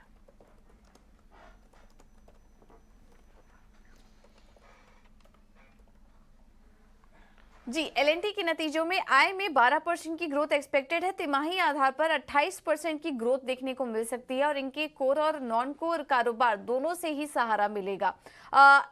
मुनाफे की बात करें तो 21% की ग्रोथ, तिमाही आधार पर 80% से ज्यादा की ग्रोथ एक्सपेक्टेड है। ऑर्डर इनफ्लो में भी हमारा अनुमान है कि 5% की गिरावट रहेगी अगर सालाना आधार पर कंपेयर करें तो, और क्वार्टर ऑन क्वार्टर अगर देखेंगे तो 15% की ग्रोथ देखने को मिल सकती है। यहाँ पर इनके सभी जितने भी वर्टिकल्स हैं, hydrocarbon, building and factories, power TnD और मेटल सेक्टर, यहाँ से एक अच्छा सपोर्ट ऑर्डर्स में मिलता हुआ देखने को मिल सकता है। लेकिन मार्जिन के लिहाज से देखेंगे तो वहां पर दबाव रहेगा, सपाट मार्जिन रहेंगे क्योंकि इनके इनपुट कॉस्ट जो बढ़े हुए थे उसका असर मार्जिन पर देखने को मिल सकता है। अब आगे FY24 को लेकर क्या गाइडेंस है, ग्रीन एनर्जी ऑर्डर को लेकर क्या आउटलुक कंपनी दे रही है और मार्जिन को लेकर भी कंपनी क्या आउटलुक शेयर कर रही है, इन तमाम फैक्टर्स पर हमारी नजर रहेगी। कुल मिलाकर बात करें तो नंबर्स अच्छे रहेंगे ऑर्डर इनफ्लो के फ्रंट पर भी, लेकिन मार्जिन में थोड़ा दबाव रह सकता है। बाजार ऑलरेडी काफी एक्साइटेड हो चुका है एलएनटी में रिजल्ट्स में जाते जाते। अगर आप एक महीने का चार्ट देखें गोइंग इनटू रिजल्ट्स, आपको दिखाई देगा काफी पोजीशंस लोड होना शुरू हो गई हैं। 65 रुपए चला है ये रिजल्ट में जाते वक्त। पिछले हफ्ते CLSA ने ऑलरेडी इसमें एक बड़ी बाय कॉल दी है कि क्या ये अपनी ऑर्डर बुक गाइडेंस को बढ़ा सकते हैं। ये सवाल CLSA ने उठाया है, हिंट करते हुए कि पॉसिबिलिटी है, इस पर नजर बनाए रखिए। 2400 का भाव रिजल्ट में जाते वक्त। पार्थिव जुड़ रहे हैं। पार्थिव, एलएनटी इस भाव से भी ठीक लगता है आपको valuation wise? Good morning Ajay, हमारे पैनलिस्ट और व्यूअर्स। देखिए, नो डाउट एक चीज़ हमेशा हम ये डिस्कस करते हैं कि इंडिया के अंदर इंफ्रास्ट्रक्चर स्टोरी हो और कैपिटल गुड्स की स्टोरी हो, उसमें एग्जीक्यूशन ट्रैक रिकॉर्ड और ऑर्डर बुक लेने की क्षमता जो एलएनटी के पास है वो अन्य कोई और लिस्टेड कंपनी में तो नहीं है। और हम जानते हैं कि कैपेक्स का सुपर साइकिल चल रहा है। We are talking of 10 lakh crore in terms of government capex. Private capex भी काफ़ी रिवाइव हुआ है, तो वहाँ से भी काफ़ी ऑर्डर्स आ रहे हैं। एलएनटी की कॉल की कमेंट्री में हमेशा हम यही सुनते थे कि गवर्नमेंट के ऑर्डर्स आ रहे हैं, लेकिन प्राइवेट कैपेक्स में अभी छोटे छोटे ऑर्डर्स आ रहे हैं, बड़े ऑर्डर्स नहीं आ रहे। लेकिन पिछले 2 कॉल से ये आई थिंक कमेंट्री काफ़ी चेंज हो रही है। उनका जो हाइड्रोकार्बन बिजनेस है मिडिल ईस्ट में, वहाँ से भी अभी रीजनेबली अच्छा ट्रैक्शन आ रहा है। 2-3 उनके जो स्टॉक प्रोजेक्ट्स थे, स्पेशली हैदराबाद मेट्रो और 1-2 रोड प्रोजेक्ट्स थे, वहाँ से भी अभी थोड़ा वर्किंग कैपिटल साइकिल इंप्रूव हो रहा है। सो आई थिंक वैल्यूएशंस के लिहाज से देखें तो ऑन अ हिस्टोरिक बेसिस अभी फेयर वैल्यूएशन पे, ऐसा मैं नहीं कहूँगा कि बहुत ही अट्रैक्टिवली वैल्यूड है, बिकॉज ऑलरेडी ये स्टॉक अगर ईयर टू डेट देखें तो काफ़ी अच्छा परफॉर्म हुआ है। लेकिन मुझे ऐसा लग रहा है कि जिस तरह की स्ट्रक्चरल ग्रोथ स्टोरी है इंफ्रास्ट्रक्चर सेक्टर में, और एलएनटी अभी काफ़ी कॉन्शियसली ऐसे ही कॉन्ट्रैक्ट्स ले रहा है जहाँ पे net working capital cycle efficient हो, मार्जिन ठीक ठाक हो, तो सिलेक्टिवली ऑर्डर बुक बना रहा है। और जैसे आपने बताया जो इंस्टीट्यूशनल ब्रोकरेज रिपोर्ट है, तो एलएनटी के मैनेजमेंट ने काफ़ी बार बताया कि उनके पास डेफिनेटली क्षमता है कि उनकी जो ऑर्डर बुक है और एग्जीक्यूशन कैपेबिलिटी उसको बढ़ा सके, लेकिन that will not come at the cost of margins and working capital cycle deferment. तो उस लिहाज से मुझे लग रहा है कि डेफिनेटली यहाँ पे भी लोगों को एलएनटी में इन्वेस्ट करना चाहिए। लॉन्ग टर्म के लिहाज से आने वाले 2 से 3 साल के लिए मुझे लग रहा है कि बहुत अच्छा स्टॉक साबित हो सकता है। तो चलिए एलएनटी पर ये फंडामेंटल आउटलुक और नतीजों से ठीक पहले अनुमान आपके सामने। सुमित, अब आप बताइए आपके ट्रेडिंग आइडियाज और ऑफ कोर्स एलएनटी पर भी एक टेक्निकल चार्ट चेक कीजिएगा। जी, तो मेरा जो पहला स्टॉक है वो एक लॉन्ग टर्म व्यू के साथ है। 2 महीने पहले हमने विंध्या टेली का एक रिकमेंडेशन दिया था 1770 के भाव पे। देखिए, स्टॉक अभी भी आप देखिए काफी अच्छा मोमेंटम में है, और ये एक कैंडिडेट है जिसको हम बोलते हैं पिरामिडिंग। जैसे गिरते हुए को आप एवरेज कर रहे हैं, वैसे ही बढ़ते को भी आप एवरेज कीजिए, इसको बोलते हैं pyramiding. So this is a stock which should be added in your portfolio, और आप इसको पिरामिडिंग कीजिए। जब भी स्टॉक अपना एक मूविंग एवरेज 50 का टच करता है और वहीं से ही स्टॉक बाउंस करता है, तो अभी भी आप इसको बाय कीजिए। 1946 का करंट मार्केट प्राइस है। जिन लोगों के पास ऑलरेडी होल्डिंग है, आप एक ट्रेलिंग स्टॉप लॉस की तरह अब उसको 1700 का आप स्टॉप लॉस लगा लीजिए, और जिनको न्यू पोजीशन बनानी है उनके लिए भी सेम स्टॉप लॉस रहेगा। अपसाइड में टारगेट रहेगा 2475 3040। जो दूसरा रहेगा वो रहेगा आईसीआईसीआई सिक्योरिटीज। देखिए, काफी अच्छा एक ट्रेंड लाइन ब्रेकआउट आया हुआ था, और अपना जो पिछला रेजिस्टेंस था 470, कल के सेशन में काफी अच्छा क्लोजिंग आया है और कैंडल भी काफी अच्छा फॉर्मेशन हुआ है। तो यहाँ पे आप बिल्कुल बाइंग अपॉर्चुनिटी देखिए। 554 का स्टॉप लॉस लगाइए। अपसाइड में 516 एंड 543, ये मेरे 2 टारगेट रहेंगे। ओके, दो कॉल्स खरीदारी के ICICI सिक्योरिटीज विंध्या टेलीलिंक्स 516543 543 तक जा सकता है ICICI सिक्योरिटीज, ये मानना है सुमित का। लेकिन चलिए आगे बढ़ते हैं, अब रुक करते हैं त्रिमूर्ति सेगमेंट का। कुछ खबरें हैं जिन्होंने काफी एक्शन दिखाने का दमखम रखा है, एक्विजिशन की रिपोर्ट्स आते हुए देखने को मिली है, IPO से जुड़ी कुछ खबरें हैं, और साथ ही आपको बता दें लेबोरेटरी डायग्नोस्टिक स्पेस भी आज हमारे त्रिमूर्ति सेगमेंट का हिस्सा है। शरद ये सारे के सारे शेयर्स लेकर हमारे साथ जुड़ गए हैं। गुड मॉर्निंग शरद, आप बताइए। जी बिल्कुल, सबसे पहले फोकस में रहने वाला है मेदांता, और यहाँ पे ये स्टॉक के जो है आप कह सकते हैं 66% ऑफ शेयर्स जो हैं, जो प्री IPO के जो शेयर होल्डर्स होल्ड करते हैं, उसकी लॉक इन पीरियड आज खत्म होने वाली है। और स्टॉक मूवमेंट देखें तो IPO प्राइस से स्टॉक ऑलमोस्ट 53% ऊपर है, क्योंकि लिस्टिंग में स्ट्रेंथ देखने मिला था। इसके अलावा जो है दूसरा स्टॉक फोकस में रहेगा कृष्णा डायग्नोस्टिक, और यहाँ पे ACM ग्लोबल फंड ने जो है लगभग 2.2% स्टेक को एक्वायर किया है। वो ऑलमोस्ट 7 लाख शेयर्स आती है। लेकिन अगर देखा जाए तो एक कंप्लीट एग्जिट आया है सोमरसेट फंड से, जहाँ पे उन्होंने लगभग 9 लाख शेयर्स की बिकवाली की है। तीसरा स्टॉक जो फोकस में रहेगा, आपके रडार में होना चाहिए, वो है इंडोस्टार कैपिटल फाइनेंस। यहाँ पे जो है रोजी ब्लू ने ऑलमोस्ट 0.5% स्टेक की एक्विजिशन की है, और ये जो कंपनी है दुनिया की one of the largest manufacturer of diamonds की है। हाल ही में कल ही जो है कार्नेलियन एसेट एडवाइजर्स ने भी जो है ऑलमोस्ट 0.6% स्टेक यानी कि 8.2 लाख शेयर्स की एक्विजिशन की है। और इंडस्ट्री एक्सपर्ट्स का मानना है कि कंपनी जो है एक एक्विजिशन टारगेट हो सकती है, और एक अंडरगोइंग रिस्ट्रक्चरिंग का प्रोसेस भी स्टार्ट हो सकता है। राइट शरद, बहुत बहुत शुक्रिया। तो इंडोस्टार में एक दूसरी बड़ी बाइंग आपको दिख रही है। कल कार्नियल एसेट एडवाइजर्स ने खरीदा, रोजी ब्लू ने खरीदा। इसके अलावा जो दूसरे स्टॉक्स हैं उसमें कृष्णा डायग्नोस्टिक, वहां पर भी एक अच्छे ग्लोबल फंड ने बाइंग की है। एक बार देख लेते हैं कृष्णा डायग्नोस्टिक, क्या इसे आप खरीदेंगे? संतोष, इन लेवल्स पर एडवाइस करेंगे? डायग्नोस्टिक की बात करें तो स्टॉक ने एक लोअर लेवल से एक अच्छी रिकवरी दिखाई है। हालांकि 540 के आसपास थोड़ा सा अटकते हुए नजर आ रहा है। इस लेवल की बजाय में थोड़ा सा डिप मिलता है करीबन 470 से 465 की रेंज में, तो वो मेरे लिए अच्छे लेवल्स रहेंगे एंट्री के लिए। वहां खरीदते हो तो आपका स्टॉप लॉस फिर 450 का रहेगा, वहां से तेजी देखने को मिल सकती है। करंट लेवल पे हो सकता है थोड़ा सा स्टॉक कंसोलिडेट करे या पुल बैक दिखा दे। Diagnostic interesting. चलिए आगे बढ़ते हैं, कुछ और स्टॉक्स के बारे में बात करते हैं। कल जो कमेंट्री आई है वेस्ट लाइफ की, रिजल्ट्स मार्केट आवर के लास्ट आवर में आए थे, लेकिन कमेंट्री जो आई है वो उनकी मार्केट आवर के बाद आई थी। वेस्ट लाइफ का 6 महीने का ग्राफ दिखाई है और इंटर दिखाई है। इंटरडे में रिजल्ट के बाद स्टॉक घट गया 4%, क्योंकि माइल्ड मिस था नंबर। लेकिन जो मार्केट आवर के बाद कमेंट्री आई, उसको देख के आपको मालूम चलेगा कि कंपनी ग्रोथ के ऊपर बहुत फोकस कर रही है। और अभी जो इन्फ्लेशन नीचे आ रहा है, जो रॉ मटेरियल के प्राइसेस नीचे आए, उसका फायदा आगे आने वाले क्वार्टर्स में हो सकता है। छोटे शहरों में बहुत हाई ग्रोथ की बात की है कंपनी ने। अब आप 6 महीने का ग्राफ दिखाई डायरेक्टर साहब, ये तो इंटरडे हो गया, 6 महीने का ग्राफ, तो मालूम चलेगा कि किस लेवल से चलना शुरू हुआ है। 650 वाला करीब 800 के पास गया, थोड़ा करेक्ट हुआ। पार्थिव, वेस्ट लाइफ 770 780 के भाव पे आपको वैल्यूएशन इसके कैसे लगते हैं? ग्रोथ को इशू दिखाई तो नहीं दे रहा है अभी एज सच, क्योंकि 14% की जो इन्होंने सेम स्टोर सेल्स दिखाई इस बार, वो किसी भी हाल से कम नहीं है। वेस्ट लाइफ में जो हांगकांग में मैनेजमेंट हमेशा डिस्कस करते हैं उनका विजन 2027, जहाँ पे वो मानते हैं कि अराउंड 580 to 630 रेस्टोरेंट्स रहेंगे, अराउंड 4,000 करोड़ टू 4,500 करोड़ की सेल्स रहेगी, और 15 से 17% का जो है मार्जिन्स रहेंगे।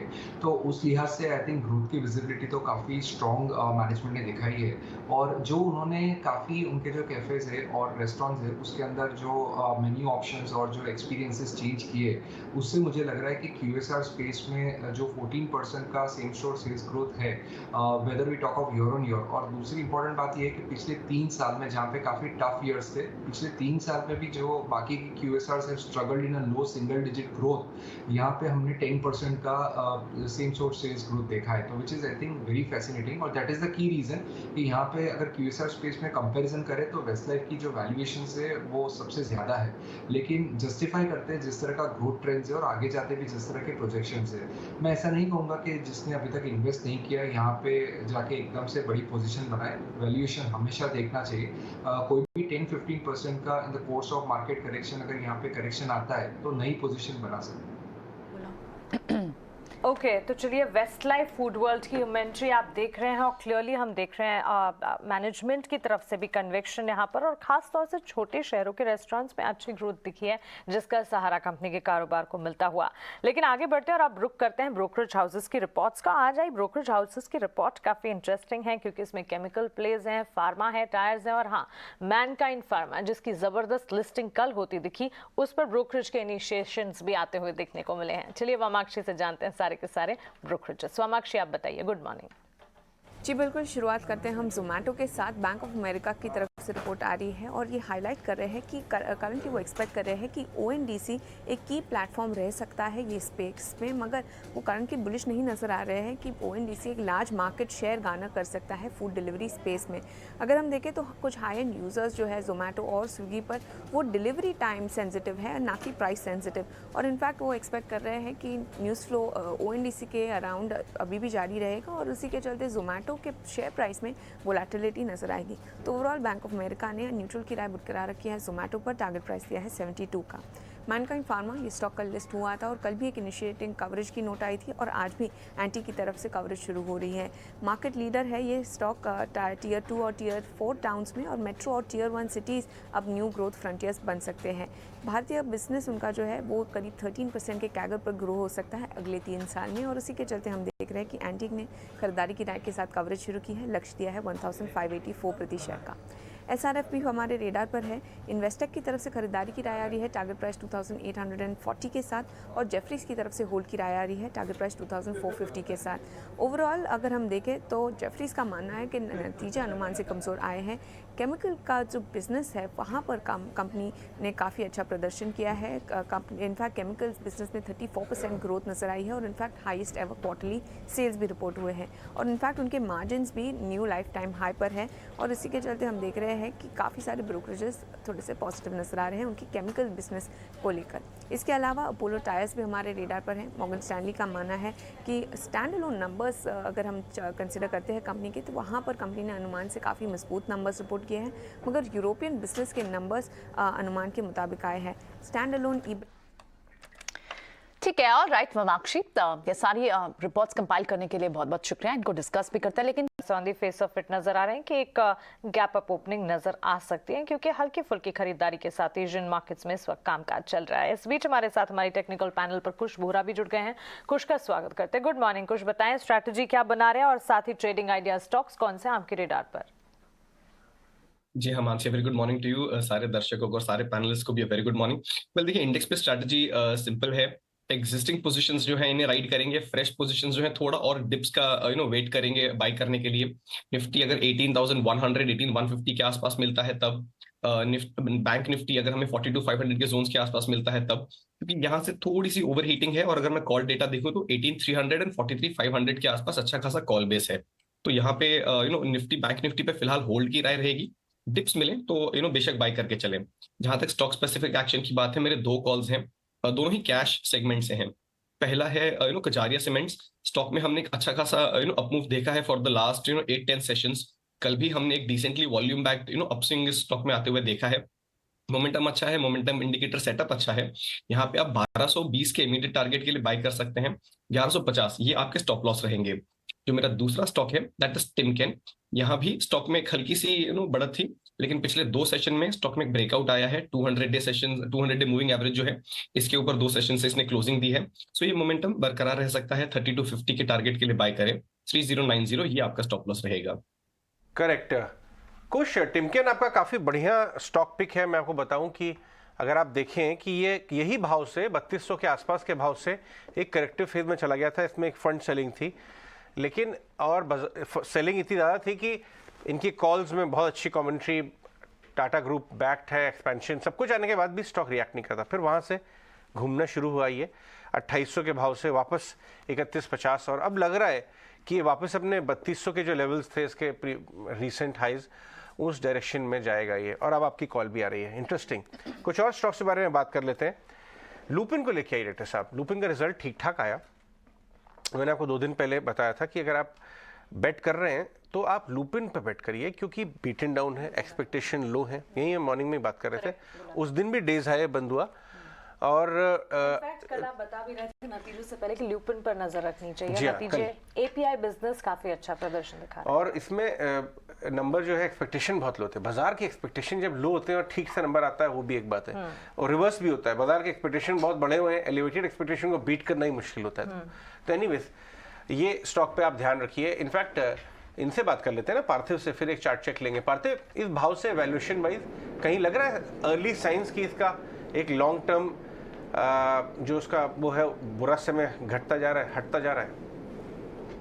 आई थिंक ल्यूपिन की अगर मैं बात तो यूएस में it is the fifth largest और काफ़ी स्केलेबल और साइजेबल बिजनेस है, लेकिन पिछले 3 से 5 साल में हमने देखा है कि ये बिजनेस ने थोड़ा भी कंट्रीब्यूट नहीं किया। और ल्यूपिन अभी अगर मैं वैल्यूएशंस की बात करूं तो करीबन 32,000 करोड़ के मार्केट कैप पे it is one of the cheapest in the lowest in its historical terms. थोड़ा रिकवर हुआ है स्टॉक उसके लोज से, लेकिन अभी भी मुझे लग रहा है कि इन टर्म्स ऑफ एग्जीक्यूशन जो काफ़ी लैकिंग था इन द पास्ट क्वार्टर्स, और काफ़ी उनके जो ब्लॉकबस्टर प्रोडक्ट्स होते हैं यूएस मार्केट्स में, उसमें जो स्पेशलिटी सेगमेंट में जो अप्रूवल्स है वो अभी मार्केट एक्सपेक्ट कर रहा है। तो आई थिंक एक नया मोमेंटम लग रहा है। मैनेजमेंट ने काफ़ी एफर्ट्स लिए in terms of trying to improve the compliance, in terms of trying to improve the cost structure, और एपीआई बिजनेस से ये हमने देखा है कि एक शुरुआत हुई है एट अराउंड 13.3% एबिटा मार्जिन। मुझे लग रहा है कि यहाँ पे लीवर्स है कि ये आने वाले 2 साल के अंदर ये मार्जिन अराउंड 18% के आसपास हो सके, और in terms of sales growth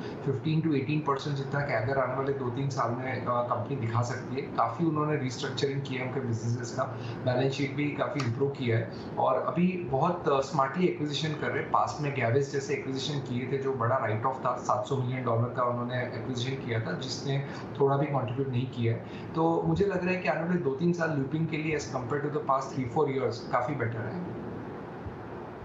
alright, तो ल्यूपिन पे तो नजर रखनी होगी। आजकल यहाँ पे लॉन्ग्स भी बने हैं इस काउंटर पे, तो देखना होगा आज इसमें मूव कैसी पॉसिबल है। लेकिन इस बीच अब हमारे साथ कुणाल बूथरा भी बने हुए हैं, उनकी भी रिकमेंडेशन लेते हैं। कुणाल, मॉर्निंग, आपके रिकमेंडेशन कहाँ है, किन स्पेसेस में है?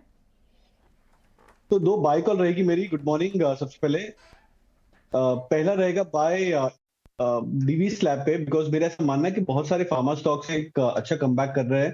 तो डीवी स्लैब पे मैं सजेस्ट करूंगा पहला बाय कॉल। टारगेट रख सकते हैं 3,550 का, स्टॉप लॉस 3270 का। और सेकंड स्टॉक रहेगा इन्फो एज पे, जिसका एनएससी कोड है नौकरी। बहुत ही बढ़िया चार्ट बनता हुआ नजर आ रहा है। Inverted head and shoulder pattern है, नेकलाइन को ब्रेक कर चुका है स्टॉक। 3850 का नेकलाइन है इस स्टॉक के लिए। रिस्क रिवॉर्ड बहुत ही ज्यादा अट्रैक्टिव है, तो मैं एक्सपेक्ट करूंगा यहाँ से करीबन 10% का एक स्ट्रॉन्ग अपमूव आने वाले 2 से हफ्ते में। तो सजेस्ट करूंगा बाय के लिए Info Edge, targets 4300, stop loss 3840। ठीक है, ऑलराइट, तो ये 2 रिकमेंडेशन, डिविस लैब और इन्फो एज। शुक्रिया कुणाल। डिविस लैब, इनफैक्ट आज डॉक्टर रेड्डीज के नंबर्स भी आने हैं, देखना होगा कि नंबर्स कैसे आते हैं स्पेस से। बिग कंपनीज के अब जब नंबर शुरू आने, फार्मा में आप मिड कैप में ल्यूपिन के तो देख रहे हैं, लार्ज कैप में डॉक्टर रेड्डीज के अब कैसे नंबर आ जाते हैं, और डिविस पर नजर कुणाल की है। ठीक है, ये तो एक स्पेस हुआ। एक इंटरेस्टिंग स्पेस जो बहुत है, जिसको हम लगातार डिस्कस भी कई बार करते हैं, और अजय आप तो बहुत डिस्कस करते हैं, वो है माइक्रो लेंडर्स। 5 स्टार बिजनेस के नंबर्स आए, और ये भी एक माइक्रो फाइनेंस इंस्टीट्यूशन ही है। लेंडर्स को डेली इनकम अर्नर्स को ये लेंड करता है, और क्या नंबर्स इनके देखिए नंबर्स अच्छे आए हैं, क्योंकि ग्रोथ इशू नहीं है, टेलविंड है सेक्टर में। इसमें quality of risk, quality of underwriting का सारा स्किल है, और टेक्नोलॉजी की मदद से quality of underwriting in general improve होती जा रही है। ओके, इनफैक्ट अगर आप स्पंदना के नंबर्स देखें, अभी फ्यूजन के नंबर्स आएंगे, आपने यूग्रो के नंबर देखे, आपने सैटर्न क्रेडिट के नंबर देखे, तो ग्रोथ सबके लिए है, और इसी वजह से आप में वहां पे थोड़ा टेलविंड आ गया। क्वेश्चन ये होता है अगर ये अपनी एसेट क्वालिटी को कंट्रोल करके ये ग्रोथ कर पाते हैं, बाजार डिस्प्रोपोर्शनेटली इनको रिवॉर्ड करेगा। मार्केट साइज तो इतना बड़ा है, क्रिस्टल पहले ही कह चुके हैं इनके पास 22 ट्रिलियन तक का मार्केट साइज है, इतना बड़ा एग्जैक्टली। तो और ये बता दूं मैं, स्टॉक एक साल का चार्ट लेके आइए, इसका आईपीओ आया, हाँ, और इसके आईपीओ की प्राइसिंग भी थोड़ी नीचे की गई थी, डिमांड का इशू हुआ था। उसके बाद ये करेक्ट हो गया स्टॉक। ये देखिए 650 वाला नीचे में गया है करीब 500 तक। अब धीरे धीरे नंबर्स के बाद ये वापस रेडार पे आए, और लोगों ने आईपीओ के बाद लोड अप कर लिया था। तो मुझे ऐसा लगता है कि काफी लोग उतरे भी हैं लास्ट 2-3 महीने में। अब काउंटर लाइट है, नंबर ठीक है, तो इंटरेस्टिंग होगा देखना। चले ठीक है, इंटरेस्टिंग होगा देखना। इस पे क्या चार्ट चेक लेना चाहिए? आई थिंक लेना चाहिए इसके ऊपर। 1 साल का ग्राफ तो है, तो यानी डेटा तो ठीक ठाक होगा। कुछ आप चार्ट दिखा चेक करके बताएंगे, रीड कर सकते हैं? अजय देखिए आप सही कह रहे हैं, स्टॉक में एक बहुत स्टैंडर्ड बहुत ही क्लियर सा एक लोअर हाइस का पैटर्न बना हुआ है। लेकिन अगर मैं पिछले एक महीने का 15 दिन का चार्ट देखूं तो यहाँ पे हमें एक स्टेबिलिटी नजर आ रही है। और जो फर्स्ट लिटमस टेस्ट होता है, रादर फर्स्ट और सेकंड अगर मैं कहूँ, तो स्टॉक ने अपने 20 डे और 50 डे मूविंग एवरेज को क्रॉस किया है और उसके ऊपर सस्टेन किया है। And this has happened after a very long time. I think since Feb stock ने ये फीट अचीव नहीं किया था। तो दिस इज अ साइन कि यहाँ पे डेफिनेटली एक बेस बन चुका है, एक अप ट्रेंड शुरू हुआ है। अब अगर ये अप ट्रेंड कंटिन्यू होता है तो स्टॉक आपको इमीडिएटली 560 और 580 के जो लेवल्स हैं ये दिखा सकता है। तो यहाँ पे अगर आप फ्रेश एंट्री लें तो इन टारगेट्स के लिए प्ले कर सकते हैं। यहाँ पे जो आपका स्टॉप लॉस है ये करीब 525 के जो जोन्स हैं इनके पास रहेगा। तो चलिए 5 स्टार बिजनेस पर ये राय, टेक्निकली खरीदारी के मौके यहाँ पर बनते हुए दिख रहे हैं। लेकिन टायर स्पेस पर पार्थिव आपसे राय जानना चाहेंगे, क्योंकि कई सारे फैक्टर्स हैं जो कि प्ले आउट भी कर रहे हैं और टायर सेक्टर से जुड़ी कंपनियों के जो नतीजे आ रहे हैं, जैसे कि अपोलो टायर्स के जो अभी नंबर्स आते हुए दिखे, दमदार सेट ऑफ रिजल्ट्स यहाँ पर देखने को मिले। इनफैक्ट मुनाफे में 5 गुना की बढ़त देखने को मिली है। उसके ठीक बाद इनफैक्ट अगर देखेंगे पिछले 1 साल में अपोलो टायर्स के चार्ट्स ने भी काफी मजबूत प्रदर्शन दिखाया है। एक तो क्रूड करेक्शन जो है उसका एक इम्पैक्ट पिछले दिनों टायर स्टॉक्स पर नजर आया। दूसरा ये जो रबर प्राइस मूवमेंट है उसका भी एक असर देखने को मिलता है। कैसे देख रहे हैं इस स्पेस को आप? अगर ये पूरे स्पेस की मैं बात करूँ तो पिछले 2-3 साल में हमने देखा था कि ये कंपनीज जो करीबन OEM और रिप्लेसमेंट टायर सेगमेंट में anywhere between 12 to 14% EBITDA margins जो करते हैं, आई थिंक वो EBITDA margins had gone to as low as 1 to 4%। और अगर हम कंपनीज की बात करें तो काफ़ी कंपनीज ने ग्रॉस ब्लॉक बढ़ाया था, जैसे कि सीएट है। तो सीएट ने ये जो डाउन साइकिल आई थी उसके पहले काफ़ी जो है ग्रॉस ब्लॉक बढ़ाया था और balance sheet kind of maintain किया था। अभी अच्छी बात यह है कि नया कैपेक्स इतना करने की जरूरत नहीं रहेगी सीएट जैसी कंपनीज को, और जो ग्रॉस ब्लॉक है उसका कैपेसिटी यूटिलाइजेशन बढ़ाएंगे तो ऑपरेटिंग लेवरेज भी किकिंग होगी। रॉ मटेरियल इनपुट कॉस्ट आपने राइटली बताया कि रबर प्राइसेस है, कार्बन ब्लैक है, उसमें काफी गिरावट हुई है। क्रूड भी एक बड़ा डेरिवेटिव्स रहता है टायर कंपनीज के सेगमेंट के अंदर। तो यहाँ पे भी हम देख रहे हैं कि टायर में भी प्रीमियमाइजेशन की स्टोरी हो रही है। हमने देखा है कि जिस तरह की एसयूवी की सेल्स हो रही है तो कंटेंट पर व्हीकल बढ़ रहा है, तो which is benefiting all of these companies in terms of volume growth. और नॉट ओनली दैट, अच्छे मार्जिन्स भी किक ऑफ हो रहे हैं। तो मुझे लग रहा है कि अगर इन्वेस्टर्स को बेट करना है तो एक सीएट जैसी कंपनी यहाँ पे अट्रैक्टिव लग रही है। और थोड़ा मुझे नेगेटिव व्यू है in terms of the off roading tyre companies. No doubt BKT Balkrishna tyres is a very well run company, लेकिन जिस तरह के ग्लोबल मैक्रो हेडविंड्स है यहाँ पे आई थिंक थोड़ा मैं कॉशियस व्यू रखूंगा। लेकिन domestic centric companies like CEAT, I think यहाँ पे हम ज्यादा बुलिश हैं। बिल्कुल ठीक है, इनके आरएम बास्केट रिड्यूस हो रही है, रिप्लेसमेंट डिमांड वापस आई है, और लेकिन आपको प्रोडक्ट मिक्स डोमेस्टिक कंपनीज का ज़्यादा बेटर पसंद आता है और सीएट आपकी पसंद है इसमें। अब आज का मुनाफे का फंडा हमारे साथ हमारा खास सेगमेंट लेकर आए हैं राहुल शाह। आइए उनसे बात करते हैं।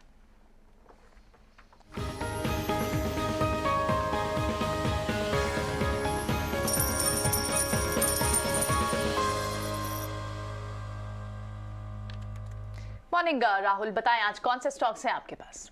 हाय, गुड मॉर्निंग। आई थिंक जिस तरह से हम मार्केट्स देख रहे हैं तो आई थिंक लग रहा है कि जिस तरह से सेटअप बिल्ट हो रहा है तो आई थिंक नया हाई जल्दी से मार देगा, ऐसा लग रहा है जिस तरह सेटअप हम देखने को मिल रहा है। तो 2 कॉल्स मैंने चुने हैं ये सेक्टर में। ऑब्वियसली एक है अल्ट्राटेक सीमेंट, हमने देखा है कि काफ़ी अच्छे नंबर्स भी क्वार्टरली नंबर्स भी आते हुए देखने को मिला है। और हमें लग रहा है कि जिस तरह से हमारा चैनल चेक हो रहा है तो वहाँ पे लग रहा है कि रिस्क वर्सेस रिवॉर्ड फेवरेबल हो सकता है। जिस तरह से इंफ्रास्ट्रक्चर स्पेंड देखने को मिला है, जिस तरह से क्वार्टरली अपडेट्स हमने रियल एस्टेट स्टॉक्स के बारे में रियल एस्टेट स्टॉक्स के आए हुए हैं, तो उसमें लग रहा है कि अल्ट्राटेक सीमेंट जो वैल्यूएशन पे ट्रेड हो रहा है तो लास्ट 10 साल का एवरेज पकड़े EV to EBITDA पे तो आई थिंक 15 टाइम्स पे ट्रेड हो रहा है। तो वही वैल्यूएशन पे FY 23-24 में ट्रेड करते हुए मिल रहा है। हमें लग रहा है कि आने वाले दिनों में जिस तरह से हमने पेटकोक के प्राइस गिरते हुए देखने को मिला है तो उसमें ये काफ़ी इनका मार्जिन एक्सपेंशन देखने को मिले।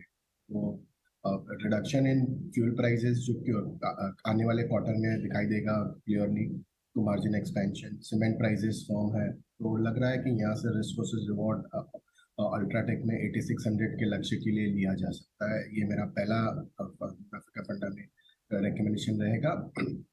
दूसरा स्टॉक चुना है मैंने रियल एस्टेट स्पेस से, गोदरेज प्रॉपर्टीज। हमने देखा है कि काफ़ी सारे रियल एस्टेट स्टॉक्स के क्वार्टरली अपडेट्स आते हुए देखने को मिले हैं, उसमें स्ट्रॉन्ग नंबर्स देखने को मिला है।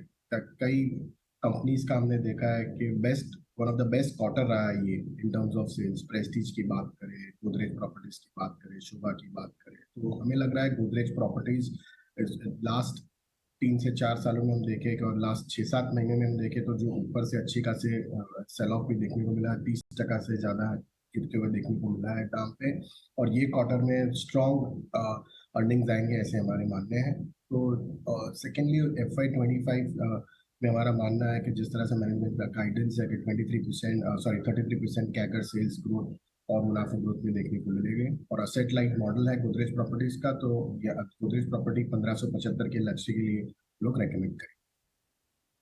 क्या राहुल भाई, आप जो है गोदरेज प्रॉपर्टीज और अल्ट्राटेक सीमेंट बता रहे हैं, क्लाइंट्स को सब बढ़िया बढ़िया मिड कैप्स बताते हैं, कोई मिड कैप आ रहा है दिमाग में? मिड कैप में तो मेरे ख्याल से देखिए एक ट्रेंड क्लियर रहा है PSU बैंकिंग का, तो उसमें तो PSU बैंकिंग के नंबर्स आ गए हैं जम्मू एंड कश्मीर बैंक के, तो मेरे ख्याल से numbers in line with estimates रहे थे, लेकिन स्ट्रीट को क्या धमाका चाहिए कुछ एक्स्ट्रा, तो वो नहीं देखने को मिला है, लेकिन नंबर्स इन लाइन है। तो ये जम्मू कश्मीर बैंक लिया जा सकता है, काफी सस्ता है, तो मेरे हिसाब से रिस्क वर्सेस रिवॉर्ड काफी फेवरेबल हो सकता है JNK बैंक के। ये हुई ना बात JNK बैंक। ये देखिए बलदेव जी अभी परसों बैठे हुए थे, बहुत शानदार कमेंट्री देके गए और कह रहे हैं कि अभी तो कहानी शुरू हुई है, ये अपना रीस्ट्रक्चरिंग कर दी, रिबाउंड कर दिया, पार्टी शुरू हुई है। इसका 1 साल का ग्राफ दिखाइए, इसमें हुआ क्या, ये 60 की तरफ गया पिछले क्वार्टर, उसके बाद इसमें करेक्शन आया, एक मामूली प्रॉफिट, जो आदमी 20 रुपए 25 रुपए 30 रुपए से बैठा हुआ है, ये 57-58 से घूम गया, ये देखिए 60 पर टॉप किया, फिर ये नीचे आना शुरू। अब ये शायद राउंड 2 इसमें शुरू हो रहा है, जिसकी तरफ राहुल ही बात कर रहे हैं। बहुत बहुत शुक्रिया राहुल बात करने के लिए। एक और ओके, ये देखिए कर्नाटक में वोटिंग जारी है, कर्नाटका के चीफ मिनिस्टर अपना वोट डालने जा रहे हैं, और बहुत बड़े बड़े कॉर्पोरेट्स और बहुत इंपॉर्टेंट जगह है कर्नाटका, आपको पता होगा, बैंगलोर स्पेशली, तो हम ये सब बातें कवर करते रहेंगे दिन भर में। लेकिन एक और इम्पॉर्टेंट HNI फेवरेट और एक बड़ी रिस्ट्रक्चरिंग स्टोरी जो यहाँ पे ET Now पे हमने शुरुआत से ट्रैक की है, उसका नंबर आया कल। पार्थिव, आपने देखा एवरेडी का नंबर, जो कि बर्मन कंपनी है बाय द वे, अब ये खेतान वालों की कंपनी नहीं है, बर्मन की कंपनी है। इसका लंबा ग्राफ लेके आई डायरेक्टर साहब, घाटा कम हुआ है, 40 करोड़ का घाटा 14 करोड़ घाटा हुआ है, ये देखने वाली बात है। रेवेन्यू में 20% की ग्रोथ है, 20% की रेवेन्यू ग्रोथ एक रीजनेबल ग्रोथ होती है कंज्यूमर कंपनीज की, और इस कंपनी में कम्प्लेक्शन चेंज हो रहा है। बैटरी कंपनी हुआ करती थी, अगर आपने इसको ट्रैक किया हो तो इसके अंदर अब हैवल्स के सीनियर मैनेजमेंट और अच्छे अच्छे जगहों से लोगों ने ज्वाइन किया है बर्मन्स के आने के बाद, और इस कंपनी का कम्प्लेक्शन चेंज हो जा रहा है। एक टाइम में ये अंडर 50 रुपीज़ का स्टॉक हुआ, उसके बाद वन साइडेड रैली गई 350 के आसपास, फिर करेक्टिव फेज में आ गया, अभी 300 के आसपास है। क्या इस भाव पे पार्थिव एनी थॉट्स, एवरेडी लेना चाहिए? स्पेस जो कंज्यूमर स्पेस है उसमें आई थिंक मुझे लग रहा है काफ़ी कंपटीशन है। मैनेजमेंट स्पेशली टावर के मैनेजमेंट है, उनके टेक ओवर के बाद उन्होंने 4 साल में करीबन टॉप लाइन डबल करने का काइंड ऑफ गाइडेंस दिया है। Market is excited about that fact, और जो लाइटिंग बिजनेस है वो करीबन ईयर ऑन ईयर हमने देखा है कि ऑलमोस्ट 24% ग्रोथ हो रहा है, तो यहाँ पे ट्रैक्शन अच्छा है। बैटरी सेगमेंट में ऑलमोस्ट 54% मार्केट शेयर है उनका ओवरऑल, लेकिन ये थोड़ा ठीक ठाक सेगमेंट है, इसमें भी बहुत ही कॉम्पिटिशन है। देखना ये रहेगा कि आगे जाते ये बिजनेस मोमेंटम कैसे बढ़ाते हैं, क्योंकि हमने देखा है कि काफ़ी प्लेयर्स है जैसे कि क्रॉम्पटन है, उनको काफ़ी चैलेंजेस आ रही है, काफ़ी नए प्लेयर्स ये स्पेस में आ रहे हैं, तो it's not going to be easy. लेकिन ये वैल्यूएशंस पे थोड़ा मैं स्केप्टिकल हूँ, क्योंकि स्टॉक काफ़ी बढ़ चुका है, तो I think wait and watch करेंगे to see how the execution pans out. Okay, तो चलिए एवरेडी इंडस्ट्रीज पर ये राय इस वक्त आपको मिलती हुई, और इस स्पेस पर खास तौर से मैं ध्यान रखना चाहिए क्योंकि काफ़ी ज़्यादा मूवमेंट्स यहाँ पर नजर आ रहा है। इस बीच रुपया 2 पैसे की कमजोरी के साथ खुलता हुआ नजर आ रहा है। रुपए की ओपनिंग हम देख रहे हैं कमजोरी के साथ 82 रुपए के आसपास, 82 रुपये और 5 पैसे पर रुपया खुलता हुआ इस वक्त देखने को मिला है। आज सुबह जब निकुंज हमारे साथ जुड़े हैं बाजार पर, उन्होंने अपना रुख हमारे सामने रखा और खास तौर से सेक्टर स्पेसिफिक बातचीत करते हुए एक तो टाटा मोटर्स पर उनका जो भरोसा है वो कायम रखा, और साथ ही NBFCs पर खास नजर रखने की बात उन्होंने कही। आइए सुनते हैं उन्होंने क्या कहा। PSU बैंक्स क्यों गिरे थे? बिकॉज जो ECL प्रोविजंस को लेकर के कैनरा बैंक ने जो बोला है उसमें ब्रोकरेजेस को अजम्पशंस करना, चेंजेस करने पड़ रहे हैं, उसकी वजह से बैंक्स में हमने गिरावट देखी। तो बैंक्स ने बोला था एक ECL प्रोविजनिंग होती है, बैंक्स सब ब्रोकरेजेस को लग रहा था जो एस्टिमेट्स थे कि वो 1 से 1.5% होगी, कैनरा बैंक ने 5% बोला, उसके बाद सबको लगता है ECL प्रोविजनिंग ज़्यादा आएगी। तो हट करके जो कॉमेंट आया है कैनरा बैंक का, उसके बाद हमने देखा कि बैंक्स में थोड़ी गिरावट आई थी। दूसरा ग्रुप जो गिरा वह था रेलवे स्टॉक्स, जिसकी हम बात कर रहे हैं कि रेलवे स्टॉक्स के अंदर गिरावट क्यों आ रही है, बिकॉज वहाँ पे काफ़ी ज़्यादा फ्रॉथ हो चुका था। तीसरा अगर आप देखें तो मार्केट के अंदर 1500 पॉइंट का निफ्टी का गेन है, तो टेम्पटेशन टू बुक प्रॉफिट जाहिर सी रहेगी। मार्केट के अंदर हमेशा फ्रेश प्लेयर्स आते हैं, ओल्ड प्लेयर्स निकलते हैं, तो जाहिर सी बात है प्रॉफिट बुकिंग थोड़ी सी आई है। तो देखिए मार्केट एक नंबर से बड़ा ऑब्सेस रहता है, हम माने ना माने। FI क्या कर रहा है? मैं स्टूडियो में आ रहा था तो मानसी ने बोला FI खरीदारी, प्रश्न में पहला पूछा FI की खरीदारी, तो FI की खरीदारी अभी है। तो जब तक वह रहेगी मार्केट के अंदर आशा रहती है कि मार्केट के अंदर लिक्विडिटी रिवर्सल नहीं होगा। अब देखिए बजाज फाइनेंस 5,500 6,000 से थोड़ा सा नीचे था, अचानक FI की बाइंग आई 6,500 के ऊपर आ गया। हम NBFCs की बात नहीं कर रहे हैं, और NBFCs देखिए मुझे लगता है कि अगले बैंक्स चल चुके हैं, NBFC चलने वाले हैं।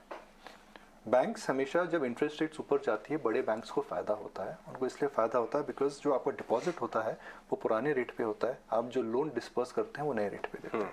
तो बैंक की वो साइकिल ख़त्म हो रही है, तो जो कहते हैं ना इजी मनी बैंक्स में बन गया है। मगर NBFCs जब इंटरेस्ट रेट्स ऊपर जाते हैं कभी नहीं चलते हैं, because you are buying from the NBFCs कहाँ से पैसा लेते हैं, वो डिपॉजिट्स नहीं आता है, वो होलसेल मार्केट से लेते हैं। होलसेल मार्केट के रेट्स ऊपर जा रहे हैं बिकॉज बैंक्स अपनी इंटरेस्ट रेट बढ़ा रहा था। तो जब इंटरेस्ट रेट्स ऊपर जा रहे हैं तो NBFCs उस समय पैसा नहीं बनाती हैं। NBFCs पैसा बनाती हैं जब interest rates flat to downward होती हैं और जब डिमांड अच्छी होती है। डिमांड इस समय अच्छी है और इंटरेस्ट रेट्स पीक आउट हो रहे हैं। तो मुझे लग रहा है कि अगला मूव जो आ रहा है वो होलसेल NBFCs में ड्यू है, कुछ में आ चुका है और कुछ में आने वाला है। ठीक है, तो निकुंज क्लियरली कह रहे थे NBFCs की मूवमेंट पर आप ध्यान रखें, कुछ में मूव आ चुका है लेकिन अब भी मूव बाकी है, तो NBFC काउंटर्स पर आप ध्यान जरूर रखें। ठीक है, अब कुछ और आज के एक्शन स्टॉक्स पूजा हमारे लिए लेकर आई है कंपाइल करके, उनको सुन लेते हैं। पूजा बताएं कौन से स्टॉक्स हैं? जी, एक्शन 5 स्टॉक्स में सबसे पहले नजर डालिए मेदांता पर। यहाँ पर प्री IPO निवेशक यानी कि जिनकी की 66% शेयर होल्डिंग है, उनका लॉक इन खत्म होगा और IPO के भाव से शेयर 53% ऊपर इस पर कारोबार कर रहा है, तो इसके चलते यहाँ पर कुछ एक्शन एक्सपेक्टेड है। इसके अलावा इंडोस्टार पर भी नजर रखिए। इंडोस्टार कैपिटल फाइनेंस, यहाँ पर रोजी ब्लू ने 6.43 लाख शेयर्स खरीदे हैं, हिस्सेदारी करीब 0.47% की बैठती है। और हम आपको बता दें कि रोजी ब्लू दुनिया की सबसे बड़ा डायमंड मैन्युफैक्चरर है और इसके पहले कार्नेलियन एसेट एडवाइजर्स ने भी कुछ शेयर्स खरीदे थे। यहाँ पर रिस्ट्रक्चरिंग प्रक्रिया शुरू होने की भी उम्मीद की जा रही है। कुछ नतीजों की बात करें तो ल्यूपिन आज फोकस में रहेगा। काफी स्ट्रॉन्ग नंबर्स हर पैरामीटर पर, आय में 12% की ग्रोथ, मुनाफे और घाटे से मुनाफे में आ चुकी है कंपनी और मार्जिन भी करीब दोगुने हो चुके हैं, 7.3% से बढ़कर 14.2% के फिगर्स कंपनी ने पोस्ट किए हैं। अपोलो टायर्स के नतीजे भी काफी स्ट्रॉन्ग नजर आ रहे हैं, आय में 12% की बढ़त और मुनाफा 113 करोड़ से बढ़कर 427 करोड़ का हो चुका है और कामकाजी मुनाफे में भी एक स्ट्रॉन्ग जंप इस बार देखने को मिला है। इसके अलावा 5 स्टार बिजनेस के भी नतीजे काफी स्ट्रॉन्ग नजर आ रहे हैं, आय में 33% की ग्रोथ और मुनाफे में करीब 40% से ज्यादा की ग्रोथ कंपनी ने दर्ज की है। इंटरेस्टिंग। ये सारे स्टॉक्स पे आप नजर रखिए। कुछ और स्टॉक्स, कार्बोरेंडम यूनिवर्सल अच्छे नंबर्स आए, बहुत इंस्टीट्यूशनल स्टॉक है, बट अब धीरे धीरे फैमिली ऑफिस / PMS नाम भी इसके अंदर बढ़ते हुए नजर आ रहे हैं, मार्जिन एक्सपेंशन वगैरह वगैरह। इसका चार्ट लेके आइए डॉक्टर साहब। सुमित, कार्बोरेंडम यूनिवर्सल 52 की हाई पे बैठा हुआ है, लेकिन मोमेंटम अभी भी मजबूत नजर आ रहा है। अगर लेके बैठे हैं तो किस लेवल्स के लिए टारगेट किया जाए, और अगर नई एंट्री लेनी है तो क्या लेवल्स बेहतर होंगे घुसने के लिए? देखिए, न्यू एंट्री के लिए मैं वेट करूंगा क्योंकि कल के सेशन में जो कैंडल बनी है that is a type of inverted hammer जो एक नेगेटिव फॉर्मेशन है, प्लस ये एक 3 EMA का कैंडिडेट है, तो मुझे एक्सपेक्टेशन है थोड़ा सा ये अभी और नीचे आ सकता है, लेकिन आप उसे एक बाइंग अपॉर्चुनिटी की तरह देखिए। नीचे में आप वेट कीजिए, करीबन लेवल का 1080, यहाँ पे आप बाइंग अपॉर्चुनिटी का देखिए और स्टॉप लॉस रखिए 1040 का। अपसाइड में मुझे लग रहा है कि अभी भी 1240 ये लेवल अचीव हो सकती है आगे चल। ओके तो चलिए कार्बोरंडम यूनिवर्सल पर ही रहा है और 6 महीनों के यहाँ पर हम रिटर्न्स भी देख रहे हैं। ऑलमोस्ट 50% तक के रिटर्न्स कार्बोरंडम के स्टॉक ने दिखाए हैं, लेकिन गर्मियों के साथ साथ एज सीजनलिटी फैक्टर कुछ स्पेसेस चलते हैं जिसमें वाइट गुड, इलेक्ट्रॉनिक्स हैं और साथ ही इसमें होजियरी स्टॉक्स भी हैं जिन्हें ऐड करना चाहिए। कुछ होजियरी सेक्टर काफ़ी हद तक पॉजिटिव, काफ़ी प्रॉमिसिंग इन दिनों नज़र आ रहा है और लगातार हम स्टॉक मूवमेंट्स भी देख रहे हैं। डॉलर इंडस्ट्रीज, लक्स, रूपा, पेज इंडस्ट्रीज और इनफैक्ट बाजार के दिग्गजों का भी मानना है कि स्पेस पर नज़र होनी चाहिए। कल भी हमने इन स्टॉक्स में ऑलमोस्ट 2.5% के अप मूव्स देखे हैं। तो मानसी, इसमें से जो मेरा पिक होगा ये थोड़ा सा बिग टिकट है, लेकिन पेज इंडस्ट्रीज एक राउंडिंग बॉटम का पैटर्न देखिए बना रहा है। थोड़ी सी स्लगिशनेस हमें यहाँ पे आते हुए दिख रही है पिछले कुछ सेशंस के बाद, but that is after a very sharp up move. तो मैं कहूंगा इस पे बिल्कुल नजर बनाए रखें। यहाँ पे अगर स्टॉक में ये जो रेजिस्टेंस जोन है इसका करीब 41,500 41,700 के जो जोन्स हैं ये क्रॉस होता है तो यहाँ पे एक अच्छी खासी स्टॉक छलांग लगा सकता है राइट अप अंटिल 43,000 लेवल्स। तो ऑलरेडी एक अच्छा खासा हम अप ट्रेंड देख रहे हैं। थोड़ा सा रेजिस्टेंस है करीब 100 से 300 पॉइंट का जो जोन है इसके आसपास का, बट उसके बाद एक अच्छा खासा अप मूव यहाँ पे आ सकता है। फ्रेश एंट्री के लिए जो आपका स्टॉप लॉस रहेगा ये 40,900 जो है ये लेवल्स के आसपास रहेगा। सो ओवरऑल सेटअप मुझे इसका ट्रेडिंग और इन्वेस्टिंग दोनों के लिहाज से काफी अच्छा लग रहा है। पेज इंडस्ट्रीज इकलौती ऐसी कंपनी हमें लगती है जो अपना मैन्युफैक्चरिंग, R&D, डिजाइन सारा इन हाउस करती है। लेबर वर्कफोर्स 70-80% मैन्युफैक्चरिंग की लेबर वर्कफोर्स इन हाउस है, उनके पेरोल्स पे है। As a result they can come out with designs and fits and fabrics which are superior compared to competition because contract labor को वो आता भी नहीं है उतना अच्छे से बनाना। प्लस अभी पिछले 2-3-4 साल में टेक इंटरवेंशन जो पेज इंडस्ट्रीज ने किया है उसके कारण the ability to handle diverse range of SKUs, right? So women's innerwear, men's innerwear, kids innerwear, outerwear, leisurewear, socks, right? ये number of SKUs बहुत बहुत वाइड हैं। इतनी wide range of SKU handle कर ओके ठीक है। सो पेज इंडस्ट्रीज पे हम आपको मार्सलस का एक व्यू भी सुनवा रहे थे, लेकिन अब चलिए आज की बिग बोल्ड ब्रोकरेज किस स्टॉक पर है, क्या रैशनल लेकर आई हैं ममाक्षी हम तक जुड़ी हैं। बताएं ममाक्षी।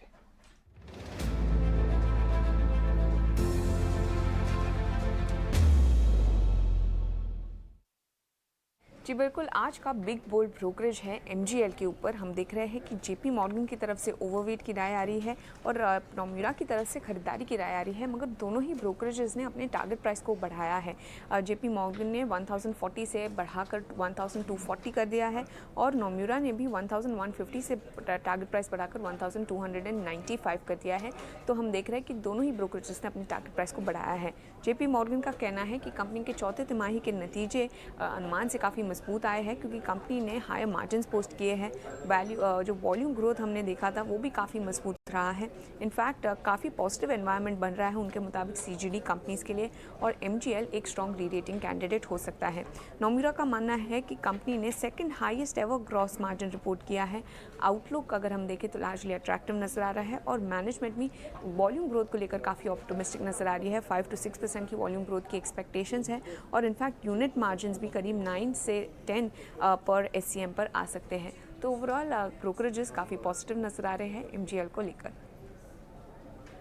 MGL पर काफ़ी सारी ब्रोकिंग हाउस से रिपोर्ट्स पॉजिटिव आई है और ये पोजिशनल टारगेट्स होते हैं, लेकिन एक बार के लिए वेरी क्विक व्यू ले लेते हैं। संतोष, क्या आप MGL इसका रब ऑफ आपको IGL पे भी दिखा नंबर्स का, क्या ये स्पेस आज भी परफॉर्म कर सकता है? ढूंढनी चाहिए क्या है आप आज ट्रेडिंग गेन्स?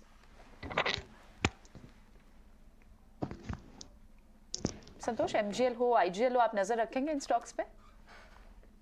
यस, MGL और IGL इनमें कल एक अच्छा मोमेंटम ऑलरेडी देखने को मिल चुका है, तो हो सकता है छोटा मोटा पुल बैक देखने को मिले, लेकिन ओवरऑल व्यू बुलिश रहेगा। कोई पुल बैक देखने को मिलता है तो खरीदारी का मौका रहेगा।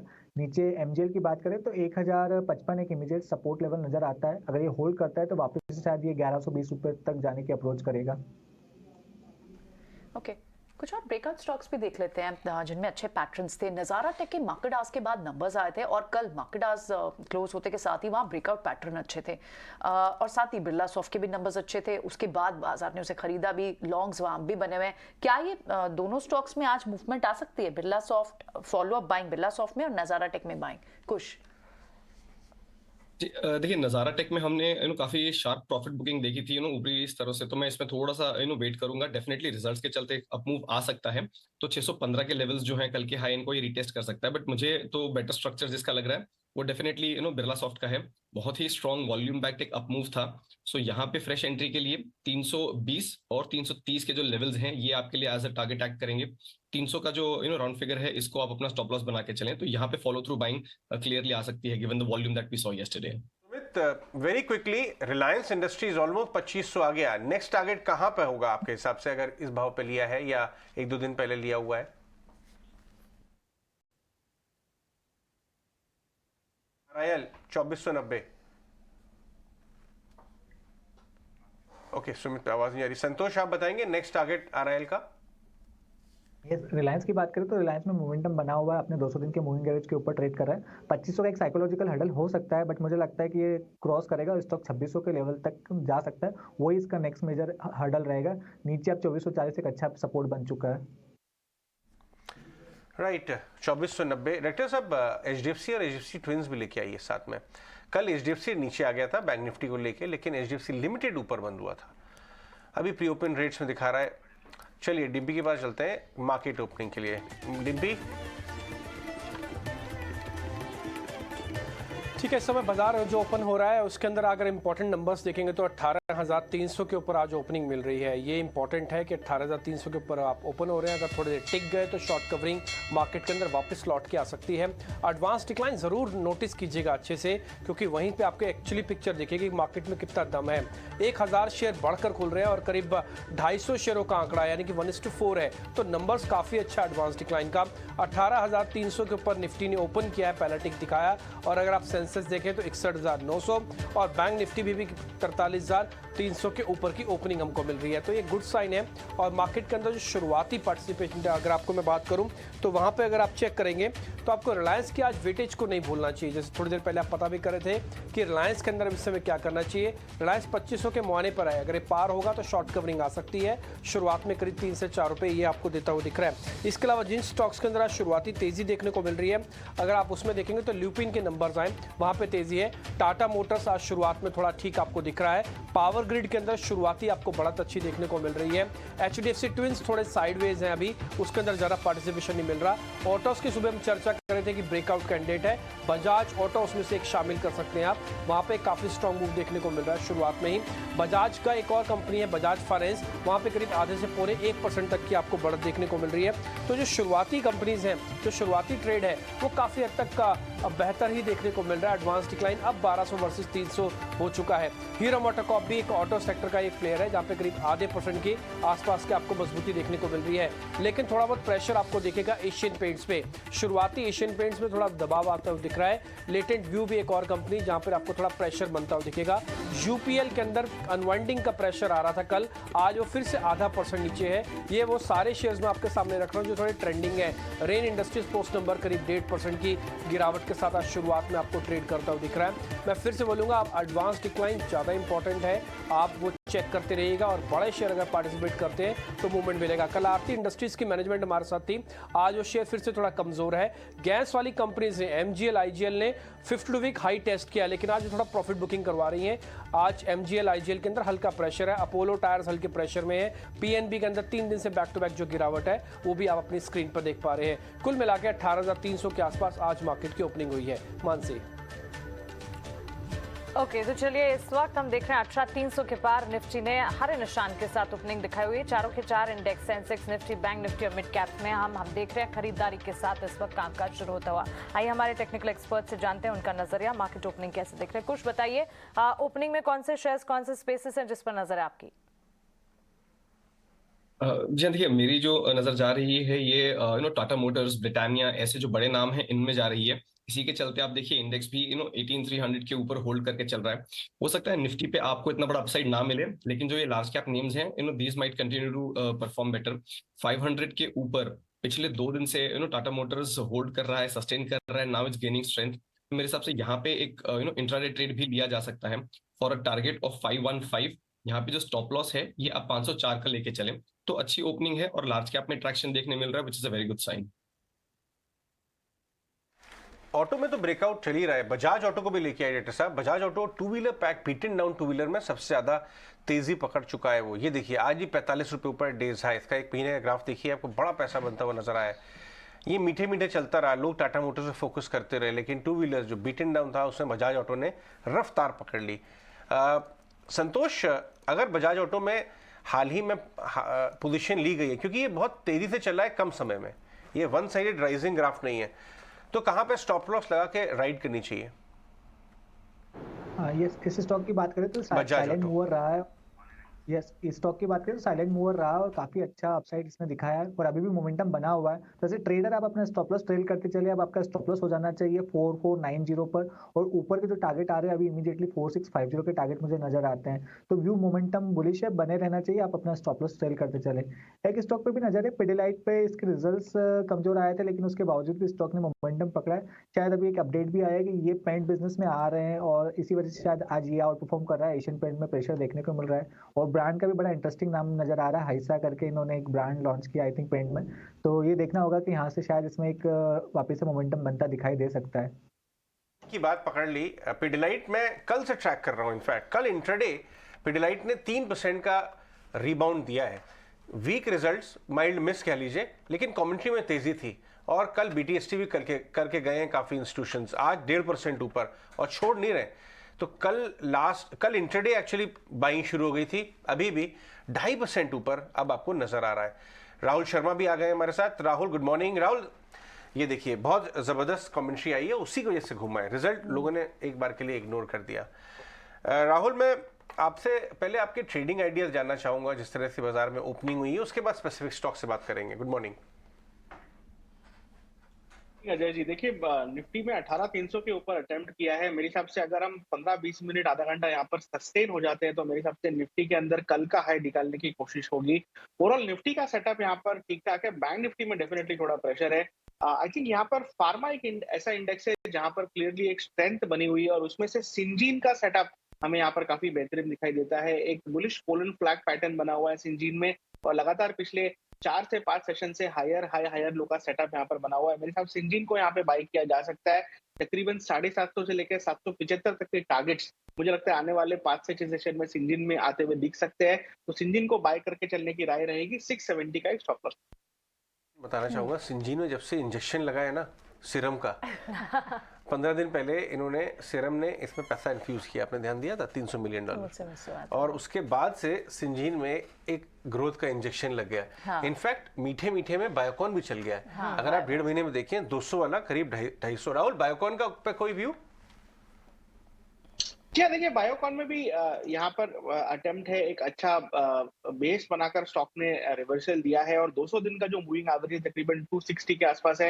आई थिंक वहां तक की यहाँ पर पूरी कोशिश रहेगी इस मूव में ऊपर जाने की और पिछले 4-5 सेशन से यहाँ पर भी एक हायर लो का सेटअप है।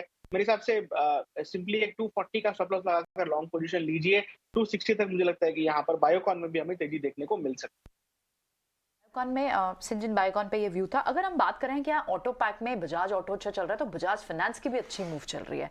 यहाँ पर भी आप देखें 200 डीएमए के ऊपर बजाज फाइनेंस ट्रेड कर रहा है, मोमेंटम अब भी स्ट्रॉन्ग है।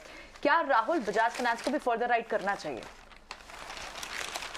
जी हाँ, काफी लंबे समय बाद में इनफैक्ट नवंबर 2022 के बाद बजाज फाइनेंस फाइनली हमें 200 दिन के मूविंग एवरेज के ऊपर ट्रेड करता हुआ दिख रहा है और अच्छी बात यह है कि अच्छा वॉल्यूम्स के साथ हमने मूव देखा था। सोमवार को ये मूव शुरू हुआ था और मेरे हिसाब से जब तक हम इस लेवल के ऊपर यानी 6350 के ऊपर है, मेरे हिसाब से बुल्स का ग्रिप यहाँ पर धीरे धीरे वापस आता हुआ दिखेगा। देखिए अगर आपके पास लॉन्ग पोजीशन है तो यहाँ पर बुक कीजिए। मेरे हिसाब से अगर डिप मिलता है तो 6500 के आसपास रिस्क रिवॉर्ड जो है फेवरेबल है फ्रेश लॉन्ग्स के लिए। तो बाय और डिप की रणनीति रखिए। 6500 के आसपास एक अच्छा बाय एरिया है। 6350 का स्टॉप लॉस लगाइए और मुझे लगता है कि पोजिशनली 7000 तक की जगह बजाज फाइनेंस में हमें मई सीरीज में देखने को मिल सकती है। लार्ज कैप स्टॉक्स में तो क्लियरली बाइंग है। कल भी आप देखें तो लार्ज कैप स्टॉक्स और उन सेट ऑफ स्टॉक्स में अच्छी बाइंग दिख रही है जो एफआईज के फेवरेट भी होते हैं। अभी कुछ भी इस बात को इंडिकेट कर दे। कुछ क्या अब नेक्स्ट मूव क्या रिलायंस में भी एक्सपेक्ट करनी चाहिए? रिलायंस के चार्ट एक बार देखें। कुछ जी हाँ प्रियंका, बिल्कुल करनी चाहिए। In fact move is already under way. अब हम यहाँ पे जैसे कहते हैं हम चलती हुई ट्रेन में चढ़ेंगे, but that's not a bad idea अगर आप ट्रेडर हैं तो, राइट। देखिए स्टॉक ने 200 डे मूविंग एवरेज के ऊपर क्लोजिंग दी थी कल, आज सस्टेन कर रहा है and is gaining from strength to strength.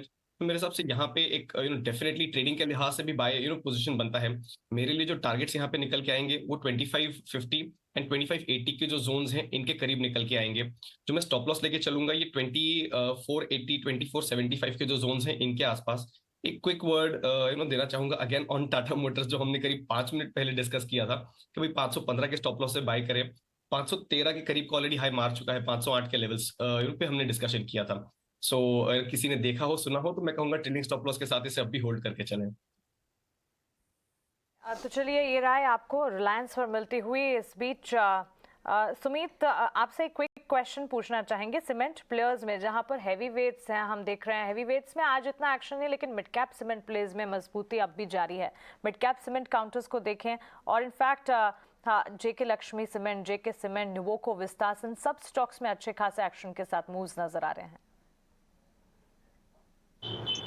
जी देखिए अमंग्स द जो एक नुवोको है ये 3 से 4 दिन से रेडार पे है। देखिए अपने 50 मूविंग डेज के एवरेज के ऊपर सस्टेन करने का कर रहा है और आज भी अभी ओपनिंग टिक में जो गेन था वो कहीं ना कहीं लूज हुआ, लेकिन इस 343 ये एक रेजिस्टेंस एरिया है। जैसे ही ये क्रॉस करेगा मुझे लगता है कि अपसाइड का मोमेंटम और बन सकता है till the level of 360, but wait for the level of 343। आपका शुक्रिया हमारे साथ जुड़ने के लिए और सवालों के जवाब देने के लिए और सेशन में आपकी स्ट्रैटेजी भी हमारे साथ शेयर करने के लिए। लेकिन स्पेशलिटी रेस्टोरेंट्स पर कुछ आपकी राय जानना चाहेंगे। आज भी हम देख रहे हैं दिव्यानी इंटरनेशनल, जुबिलेंट फूड, ये सारे के सारे स्टॉक्स में एक अच्छा मूव नजर आ रहा है। क्विक सर्विस रेस्टोरेंट प्ले पर कैसे फोकस करेंगे? एक स्पेशलिटी रेस्टोरेंट के काउंटर को छोड़ दीजिए, लेकिन जुबिलेंट फूड, दिव्यानी इंटरनेशनल में मजबूती देख रहे हैं। जी अमन से देखिए इनमें अगर मैं देखूं तो एज अ पैक जो अप मूव शुरू हुआ था ये मार्च के एंड में ही शुरू हो गया था। सो अच्छा खासा एक ट्रैक्शन है इसमें। देवयानी की अगर मैं बात करूं तो यहाँ पे आप देखिए 200 डे मूविंग एवरेज के ऊपर क्रॉस हुआ है, सस्टेन कर रहा है। अब जो इसकी पेस है ये थोड़ी सी कम हो चुकी है, but we can granted this leave है क्योंकि 140 के लेवल से ये ऑलमोस्ट 180 तक अभी आ चुका है in a very short span of time. तो थोड़ा सा साइडवेज हो सकता है, लेकिन बायस यहाँ पे अभी पॉजिटिव है। तो मैं कहूंगा इंट्राडे के लिहाज से ना लें, पोजिशनली इसको आप बाय करें। तो 174 को अपना स्टॉप लॉस बनाएं। टारगेट जो है आपके लिए 185 और 190 के निकल के यहाँ पे आ रहे हैं। लेकिन जब हम क्विक सर्विस रेस्टोरेंट की बात कर ही रहे हैं, then how could we miss out on RBA which is one of the top movers for the day so far. Already stock में करीब 8% की अप मूव है, बट अब मैं कहूंगा शायद the move is done at least for the day. थोड़ी सी profit booking हमने ऊपर के लेवल से देखी है, तो एग्जिस्टिंग पोजीशन हो इसमें तो होल्ड करके चलें, लेकिन आने वाले समय में 120 से 125 के जो लेवल्स हैं ये ये स्टॉक दिखा सकता है। RBA restaurant brand Asia. Interesting है। एवरेडी को देखिए, आपको सुबह बताया था कि इसमें घाटा घटा है, रेडार पे नहीं है लोगों के, 5% ऊपर। 5 स्टार बिजनेस अच्छे रिजल्ट्स के बाद ये देखिए पूरा मौका दिया, 300 के आसपास घूमता रहा, ये 920 तक, उसके बाद स्पर्ट है। और ये यूजुअली ये स्टॉक काफ़ी बड़े बड़े मूव मारता है, इसको रेडार पे रखिए। 5 स्टार को भी रेडार पे रखिए। अच्छे रिजल्ट्स के बाद स्टॉक घूमा है। मैनेजमेंट जल्दी जुड़ेंगे हमारे साथ बातचीत करने के लिए। इसके अलावा अगर हम देखें जो छोटे ऑटो एंसिलरी है, गेब्रियल इंडिया को लेके आई है, वहाँ पे लोगों का बहुत इंटरेस्ट आ रहा है। बहुत ज़्यादा चले भी नहीं है गेब्रियल इंडिया या ऑटो एंसिलरी ओवरऑल की बात करें। पार्थिव, कोई नया नाम आपने स्टडी किया इधर? और गेब्रियल भी अगर आप ट्रैक करते हो तो? Gabriel, I think एक बहुत शानदार company in terms of the shock absorbers, not only passenger vehicle CV segment लेकिन रेलवेज को भी काफ़ी बड़ा सप्लाई है। कैपेक्स के भी कंपनी के प्लान है और नो डाउट ये एज एन OEM उनके जो मार्जिन है काफ़ी ठीक ठाक है और आनंद ग्रुप की कंपनी काफ़ी स्ट्रॉन्ग मैनेजमेंट है। तो डेफिनेटली आउटलुक लॉन्ग टर्म के लिहाज से तो अच्छा है। हम जो ऑटो एंसिलरी में प्ले करना चाहते हैं that is the forging company which is MM forging. यहाँ पे अगर देखने जाए तो कंपनी का कोई नया कैपेक्स आने वाला नहीं है क्योंकि काफ़ी अंडर यूटिलाइज कैपेसिटी है in the high tonnage forging और CV सेगमेंट में साइकिल काफ़ी अच्छी चल रही है अभी, तो उस लिहाज से कंपनीज के पास ऑर्डर बुक काफ़ी स्ट्रॉन्ग है और margin expansion plus operating leverage की भी स्टोरी है। वैल्यूएशंस ज़्यादा स्ट्रेच नहीं है, तो मुझे लग रहा है ये कंपनी भी इन्वेस्टर्स के लिए अच्छा रिटर्न बना सकती है।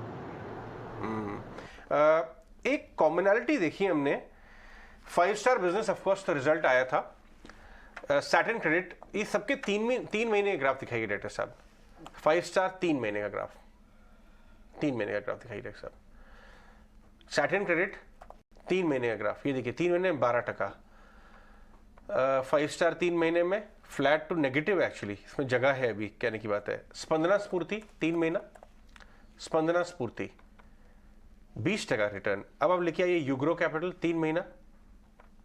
इन तीनों स्टॉक्स में एक बात, इन चारों स्टॉक्स में एक बात कॉमन है, ये देखिए 35%। इसमें तो एक डैनिश फंड भी आया, बट अदरवाइज में ये एरिया ऑफ ऑपरेशंस एकदम सेम है, लोअर लेवल पे जबरदस्त नंबर्स आ रहे हैं और ओनरशिप लो है। इन चारों पांचों स्टॉक्स में चार्ट्स पे अगर देखा जाए, संतोष, स्पंदना स्फूर्ति, सैटर्न क्रेडिट, 5 स्टार और यूग्रो, आपको चार्ट्स पे मजबूत कौन सा सबसे अच्छा कौन सा लगता है? जी अजय जी, आपने मॉर्निंग में 5 स्टार को डिस्कस किया था, इसकी रिसेंटली लिस्टिंग है, लेकिन स्टॉक का चार्ट स्ट्रक्चर काफ़ी इंटरेस्टिंग हो रहा है। बिकॉज आप देखो तो 6 दिसंबर के आसपास इसमें एक बड़ी ब्लॉक डील हुई थी 2022 में, वहाँ पे उस दिन स्टॉक ने 20% का अपर सर्किट लगाया था और अभी वही एरिया 520 से 510 का एरिया था, वहीं से फिर से हमको एक बाइंग मोमेंटम देखने को मिल रहा है। तो रिस्क रिवॉर्ड काफ़ी फेवरेबल है। आप 510 का स्टॉप लॉस लगाइए, ऊपर में मुझे लगता है कि 620 और 650 रुपए तक की अपसाइड पोजिशनल बेसिस पे देखने को मिल सकती है। अजय, इस लिस्ट में आप फ्यूजन माइक्रो फाइनेंस की भी बात करेंगे क्योंकि वो भी 3 महीने में अगर देखें तो बहुत ज्यादा नहीं चला है। नहीं, फ्यूजन का IPO 6 महीने पुराना है। हाँ करेक्ट, लेकिन उसके बाद हिस्ट्री नहीं पता था, 2 ही क्वार्टर आए ना। मैं वो देख रहा हूँ नाम जहाँ पे 2-3 क्वार्टर के रिपीटेड नंबर्स आए, क्योंकि नंबर एक साथ चलता है। श्योर। अभी आप गैब्रियल को डिस्कस कर रहे थे, एक बार ऑटो एंसिलरी के दूसरे स्पेसेस को देखिए, JBM ऑटो जैसे नंबर, ये भी 52 वीक हाई पे आज ट्रेड कर रहे हैं और इनफैक्ट दूसरे जो और कुछ और काउंटर्स है उसमें आपके लार्ज कैप और निफ्टी नेक्स्ट के कुछ काउंटर कैपिटल गुड स्पेस में ABB जैसे भी स्टॉक्स हैं। एक बार संतोष से समझते हैं, संतोष कुछ और मिड कैप या स्मॉल कैप नेम्स आपके रडार पर आ रहे हैं जो यहाँ ऐड कर सकते हैं?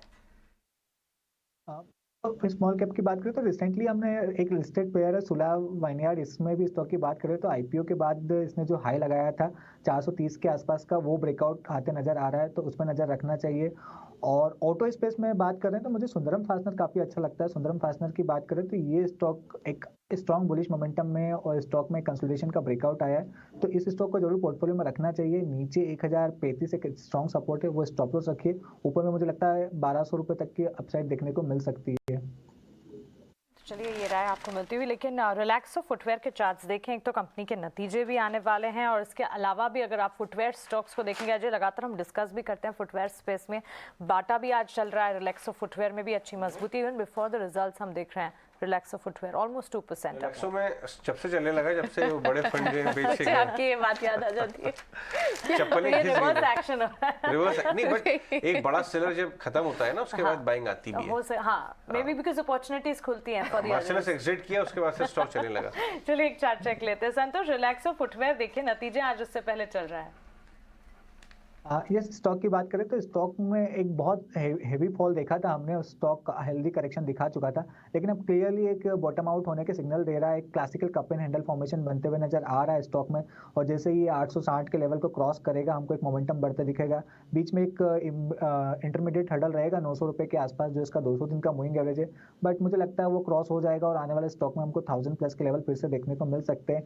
नीचे अब जो ये 800 का लेवल है वो एक स्ट्रॉन्ग सपोर्ट बन चुका है, तो जो पोर्टफोलियो में ऐड करना चाहते हैं 800 रुपये स्टॉप लॉस लगाइए और ऊपर में 1000 रुपए प्लस के टारगेट के लिए इसको होल्ड कर सकते हैं। FMCG परफॉर्म कर रहा है और उसमें लगातार हम देख रहे हैं 3 ट्रेडिंग सेशन से वरुण बेवरेजेस के चार्ट्स जो आउट परफॉर्म करते हैं ऑलमोस्ट 3-3.5% मजबूती के साथ। ऑफ कोर्स FMCG के अन्य प्लेयर्स जो उनमें भी अच्छा एक्शन है, लेकिन VBL के चार्ट्स एक बार चेक कीजिए।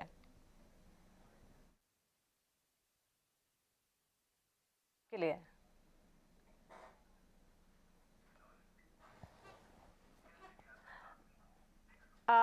ओके कुश, मैं एफएमसीजी पर वरुण बेवरेजेस पर आपकी राय चाहती हूँ। जी हाँ Mansi, I think there was slight audio issue.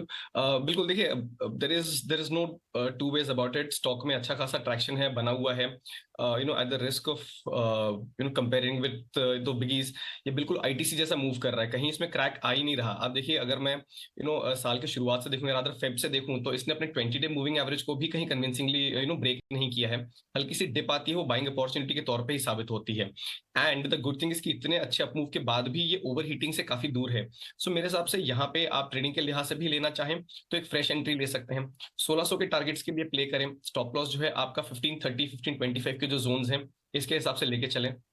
But जिस तरीके का सेटअप, जिस तरीके का मूव हम देख रहे हैं, it's a good idea to hold this stock positionally. यहाँ पे आप 1650 1700 जो के लेवल्स हैं ये भी आने वाले कुछ क्वार्टर्स में देख सकते हैं। ओके राहुल, जेएसडब्ल्यू एनर्जी के चार्ट्स को एक बार हमारे लिए चेक करिए। ये 250 वाला 265 हो गया करीब 15-20 दिन में, अभी भी डेज हाई 4 रुपए ऊपर। इसमें एक ट्रेड बन रहा है क्या? बहुत धीरे धीरे ये ट्रेंडिंग हायर जैसा मूव दिखा रहा है। रेड्डी साहब, इसका 3 महीने का चार्ट दिखाइए। 240 250 क्रॉस नहीं कर रहा था, जहां क्रॉस किया उसके बाद एक मोमेंटम पकड़ता हुआ नजर आ रहा है। आपकी क्या रीडिंग है? जी हाँ, देखिए जहां तक जेएसडब्ल्यू एनर्जी का सवाल है, 3 बार अटेम्प्ट कर चुका है अपने 200 दिन के मूविंग एवरेज को क्रॉस करने की इस साल में, और तीसरी बार आई थिंक परसों सोमवार के दिन इसने अटेम्प्ट की थी। मेरे हिसाब से अब यहाँ पर अगर चौथा अटेम्प्ट होता है, यानी कि अपना 268 का लेवल अगर इसमें निकलता है, तो मेरे हिसाब से यहाँ पर इवेंचुअली बुल्स का जो साइड है वो स्ट्रांग हो जाएगा, और मुझे लगता है कि 290 300 तक की जगह यहाँ पर ओपन अप होगी। तो मेरे हिसाब से जनरली जब ऐसे फोर्थ अटेम्प्ट करता है कोई स्टॉक अपने बड़े मूविंग एवरेज को क्रॉस करने का, तो मेरे हिसाब से यहाँ पर एक अच्छा, और सबसे अच्छी बात है कि मंडे को जब इसने कोशिश की थी वॉल्यूम्स में यहाँ पर काफी अच्छा एक्सपेंशन था। तो मेरे हिसाब से प्रीएम्प्टिवली इसे बाय करके चला जा सकता है। 257 का एक स्टॉप लॉस लगा है, और मुझे लगता है कि जैसे 268 का लेवल निकलता है यहाँ पर पोजीशन एड अप की जा सकती है, और मुझे लगता है कि 300 तक की जगह यहाँ पर आती हुई दिखेगी जेएसडब्ल्यू एनर्जी में।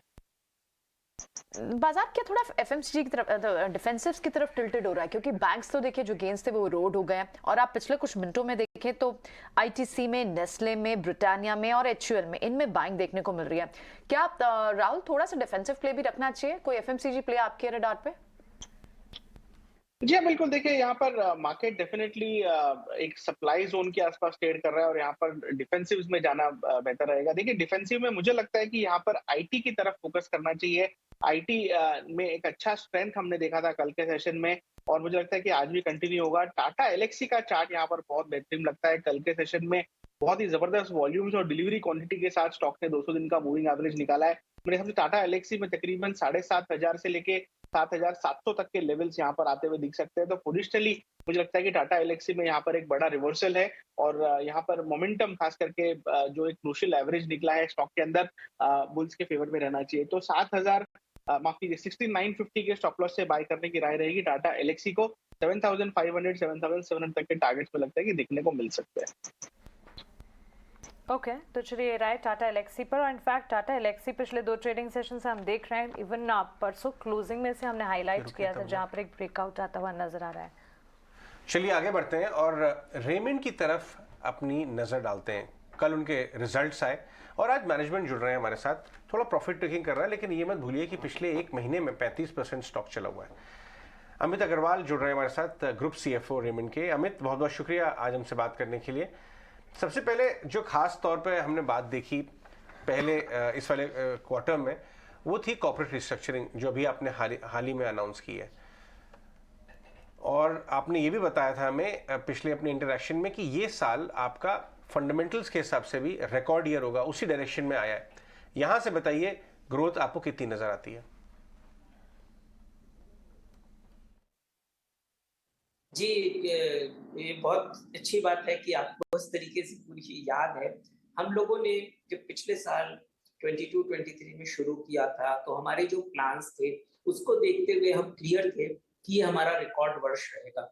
और उसी तरीके से अगर आप देखें तो हमने 1300 करोड़ से ऊपर का एबिटा किया है, 500 करोड़ से ऊपर का नेट प्रॉफिट किया है, जो कि क्लियरली डिमॉन्स्ट्रेट करता है अगर कंपेयर टू लास्ट ईयर 21-22 से देखें तो 50% ग्रोथ है एबिटा में, 100% इंक्रीज है, डबल हो गया है हमारा नेट प्रॉफिट। और ये क्लियरली 2-3 कारण है इसके मुख्य। इसका एक तो कारण है हमारे जो इतने बिजनेस है उसमें रेवेन्यू ग्रोथ आई है। अगर आप देखें तो रेवेन्यू 30% से ग्रो किया है हमारा, जिसमें रियल एस्टेट का हाथ है, लाइफस्टाइल बिजनेस का हाथ है, अपैरल बिजनेस का हाथ है।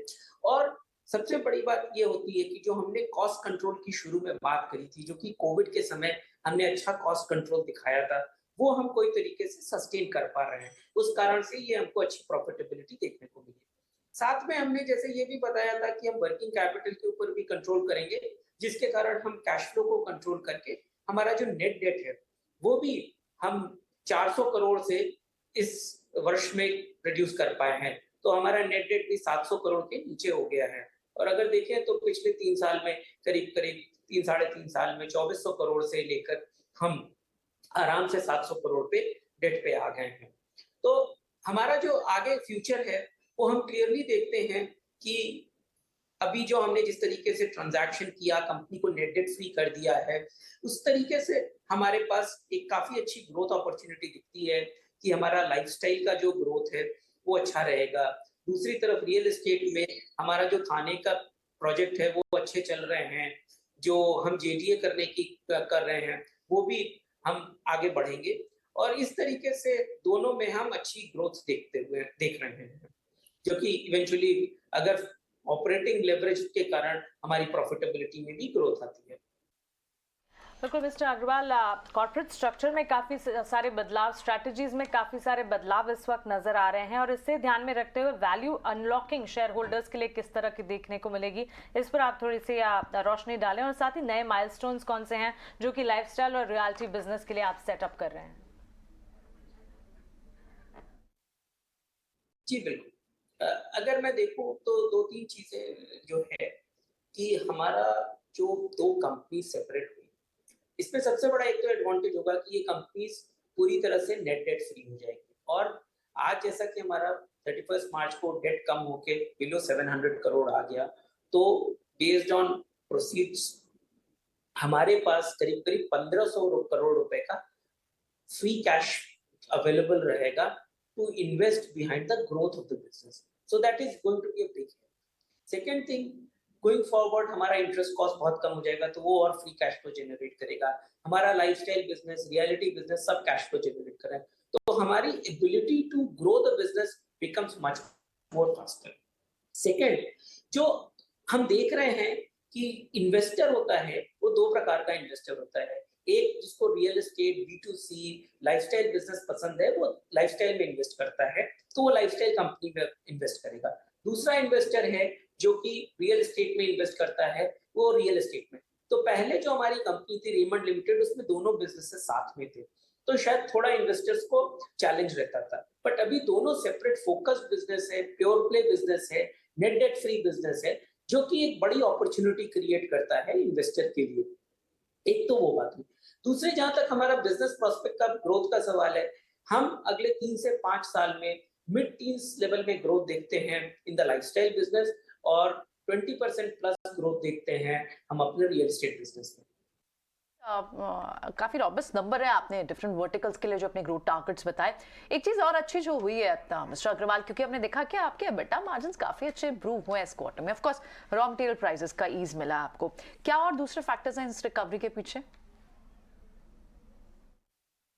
हाँ, देखिए ये जो मार्जिन आप देख रहे हैं जो कि हमने 377 करोड़ का इस क्वार्टर में EBITDA किया, इसमें 2 चीज बहुत खास है कि एक तो जैसा मैंने बताया कि हमारे सारे बिजनेसेस में ग्रोथ आई है, और अगर ग्रोथ आती है रेवेन्यू में तो ऑपरेटिंग लेवरेज का क्लियरली एक बेनिफिट दिखता है।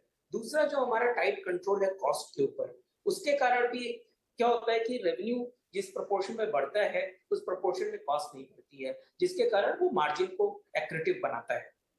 थर्ड थिंग, हमने कुछ अपने जो लाइफस्टाइल बिजनेस है जो प्रीमियमाइजेशन लाया है कि जो प्रोडक्ट थे वो काफी प्रीमियम पे चले गए, काफी प्रीमियम प्रोडक्ट बिक रहे हैं।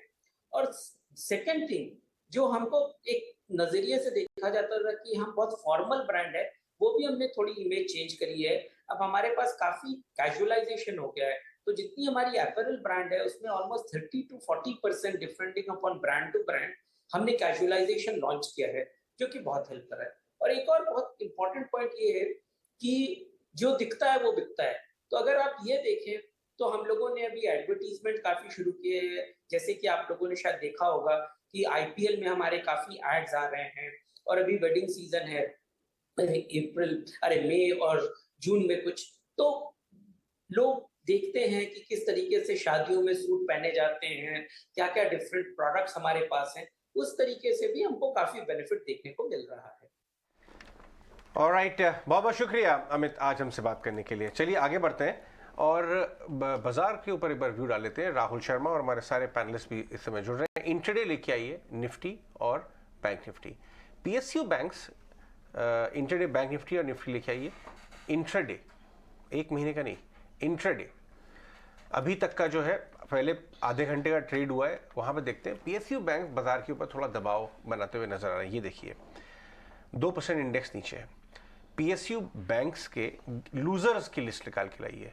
कौन है वो जो खींच के ले जा रहे हैं पीएसयू बैंक्स को? और ये और पहली बार नहीं है, ये 4-5 दिन से पीएनबी, एसबीआई, यूनियन बैंक सबको लेके आएंगे तो आपको एक प्रेशर सा नजर आएगा। ये कैनरा बैंक देखिए डेज लो पे। राहुल, पीएसयू बैंक में वीकेस्ट कौन सा है आपके हिसाब से शॉर्ट कैंडिडेट? जी देखिए, शॉर्ट करने के लिए यहाँ पर एसबीआई को कंसिडर किया जा सकता है। एसबीआई ने 569 का सपोर्ट जस्ट अभी ब्रेक किया है। मेरे हिसाब से यहाँ पर 560, 555 तक की जगह देखने को मिल सकती है। तो इंट्राडे और बीटीएसटी के हिसाब से, एसटीबीटी के हिसाब से एसबीआई में यहाँ पे ध्यान दिया जा सकता है। 575 का स्टॉप लॉस लगाए। और मेरे हिसाब से बैंक्स में जो खास करके वीकनेस है, यहाँ पर पीएसयू बैंक लीड कर रहा है। तो एसबीआई हमारा टॉप पिक रहेगा शॉर्ट साइड। ठीक है, ये तो हो गया पीएसयू बैंक के ऊपर। आज सुबह निकुंज बता रहे थे ना कि कुछ प्रोविजनिंग को लेके कुछ कंसर्न है। कुछ पीएसयू बैंक्स ने अपनी प्रोविजनिंग बढ़ाई है किसी मुद्दे को, उसको हम स्क्रैच करेंगे पॉइंट को और ज्यादा, क्योंकि ये छोटे या मिड साइज बैंक ही नहीं, सबके ऊपर लागू हो रहा है। सारे पीएसयू बैंक चौथा दिन है आज, और बैंक्स ना निफ्टी को भी ड्रैग कर रहे हैं। करेक्ट, ठीक है, कुछ और स्टॉक्स ले लेते हैं। इनफैक्ट ड्रैगर्स में आप देखें तो एसबीआई, एक्सिस बैंक है। Doctor Reddy's before the numbers थोड़ा सा वीक दिख रहा है। डॉक्टर रेड्डीज को कैसे ट्रेड करेंगे संतोष आज? यस, डॉक्टर रेड्डी की बात करूँ उससे पहले थोड़ा सा पीएसयू बैंक पे और मैं थोड़ा सा पॉइंट देना चाहूँगा। कल शायद कैनरा बैंक की कमेंट्री आई थी, उन्होंने एक्सपेक्टेड क्रेडिट लॉस करके उसके लिए प्रोविजनिंग काफ़ी बढ़ाई है। उस वजह से कल से ही एक बहुत ज़्यादा प्रेशर देखने को मिल रहा है सारी पीएसयू बैंक में, तो एक नर्वसनेस है। बट देखना होगा क्योंकि ओवरऑल ट्रेंड तो बुलिश है, लेकिन इंपॉर्टेंट सपोर्ट लेवल के आसपास है। डॉक्टर रेड्डी की बात करें तो ओवरऑल स्ट्रक्चर बुलिश है। आज इसमें भी थोड़ा सा प्रेशर है, बट मुझे लगता है यहाँ स्ट्रेंथ बनी रहेगी। इमीडिएटली इसका 4850 का एक अच्छा स्ट्रॉन्ग सपोर्ट लेवल है, तो ये होल्ड है। तब तक तो मेरे हिसाब से बाइंग साइड बने रहना चाहिए। और इन केस अगर ये टूटता और कोई थोड़ा ज़्यादा डिप भी आता है तो 4720 के आसपास एक बाइंग अपॉर्चुनिटी रहेगी, क्योंकि मुझे लगता है कि ओवरऑल सारे फार्मा स्टॉक्स में एक बॉटम तो बन चुका है। यहाँ बाइंग डिप की अप्रोच रखना चाहिए। ओके, तो चलिए लेबोरेटरी डायग्नोस्टिक काउंटर्स पर नजर है हमारी, और ये स्पेस एज डिफेंसिव चल रहे हैं। डॉक्टर रेड्डीज ऑफ कोर्स आज हम देख रहे हैं कमजोरी यहाँ पर 4939 के लेवल्स जो ऊपर की तरफ देखने को मिले थे वहां से गिरता हुआ इस वक्त नजर आ रहा है। लेकिन अब आइए हमारे एक्सक्लूसिव इंटरैक्शन का रुख करते हैं, और ये इंटरैक्शन है सोलर इंडस्ट्री से जुड़ी एक दिग्गज कंपनी के साथ। जी हाँ, वारी ग्रुप के सीएमडी हितेश दोशी का कहना है कि कंपनी का लक्ष्य एनवायरमेंट फ्रेंडली और सस्ती बिजली बनाने का है। कंपनी काफ़ी हद तक बिजनेस एक्सपेंशन भी कर रही है और काफ़ी सारे इनिशिएटिव्स भी ले रही है। हमारे मैनेजिंग एडिटर निकुंज डालमिया से उन्होंने खास बातचीत की, और इस खास बातचीत में काफ़ी सारे इंपॉर्टेंट टेकअवेज प्रोडक्ट क्वालिटी को लेकर, बेहतर प्रोडक्ट बनाने को लेकर, और साथ ही बिजनेस प्लान्स को लेकर सामने आइए आपको ये इंटरेक्शन सुनाते हैं। हमारे साथ इटिना स्वदेश से वारी ग्रुप के chairman and managing director Hitesh Doshi साहब हैं। वारी ग्रुप एक एनर्जी ट्रांजिशन की कंपनी है, और हम बात कर रहे हैं कि दुनिया में भारत में जो मैन्युफैक्चरिंग सेक्टर का है उसके अंदर जो एक नया चक्र है चालू हो चुका है। इंडिया आईटी सर्विसेज में तो हमें पता है बड़ा है, मगर मैन्युफैक्चरिंग में बड़ा कब हो सकता है, मैन्युफैक्चरिंग सेक्टर में क्या क्या हो रहा है, उस पर चर्चा करते हैं हितेश जी से। हम और उनसे समझेंगे कि सोलर पूरे सेक्टर को लेकर के इस समय क्या क्या रणनीतियां हैं, सरकार क्या कर सकती है, और आने वाले समय में क्या हिंदुस्तान के अंदर जो अब बिजली की कीमत है वो नीचे आ सकती है। तो हितेश जी, पहले तो इटिना स्वदेश में हम बुलाने के लिए बहुत बहुत शुक्रिया। आपका शुक्रिया, आप इतनी तकलीफ लेके आए, थैंक यू वेरी मच, और इतना लंबा ड्राइविंग करके आए, thank you very much, thank you very much.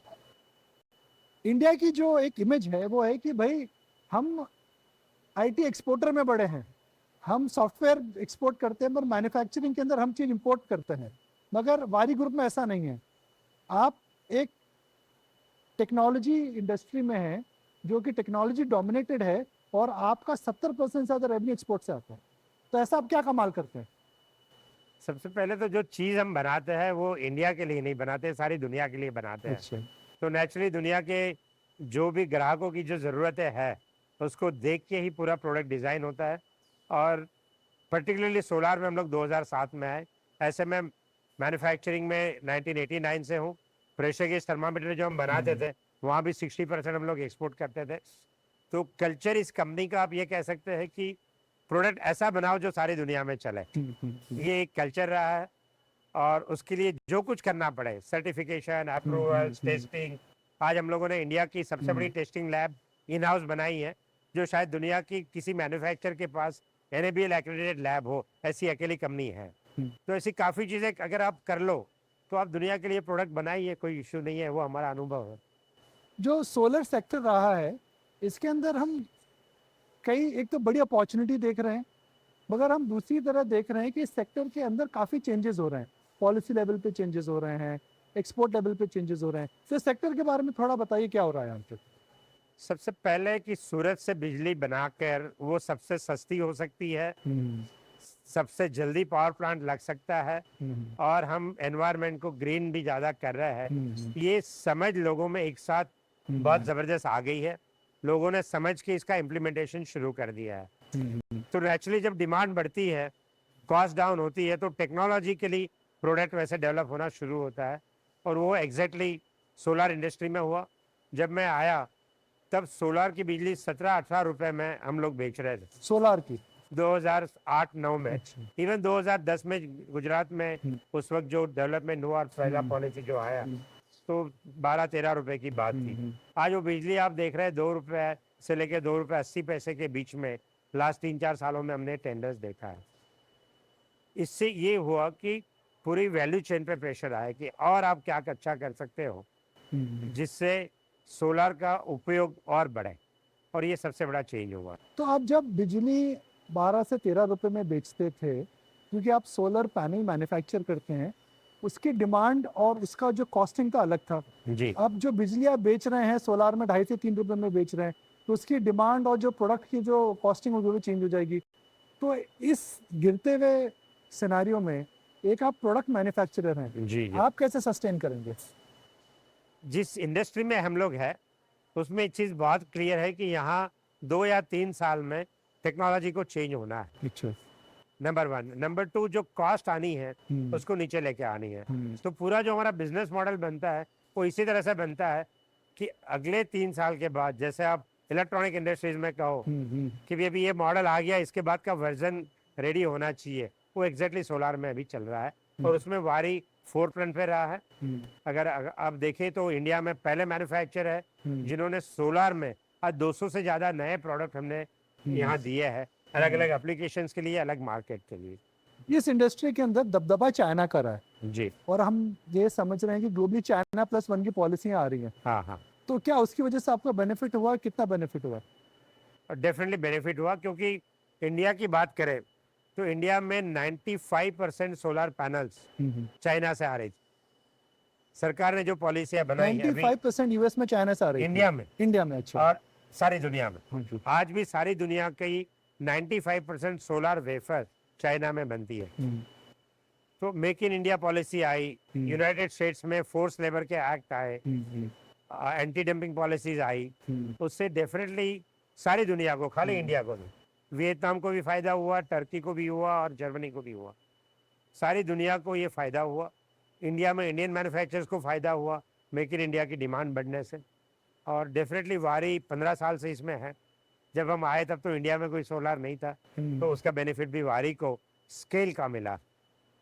तो ऐसा कमाल क्या हुआ सर? कोविड से पहले आपकी ऑर्डर बुक 10,000 करोड़ की तो 50,000 करोड़ की हो गई है। 3-3.5 साल के अंदर 40,000 करोड़ का इजाफा, यानी 4 गुना बढ़ गई है। तो ऐसा आपने छक्का क्या मारा? सोलर तो पहले भी था, सूरज तो पहले भी था, चाइना तो पहले भी था। मैं ये कहता हूँ कस्टमर का भरोसा। अच्छा। और कुछ लोगों ने उनका भरोसा तोड़ा, तो उन्होंने उनकी जगह हमें चूज किया। ऑफ कोर्स कस्टमर को जो प्रोडक्ट चाहिए, जो टेक्नोलॉजी चाहिए, वो सारा हम लोग करते गए।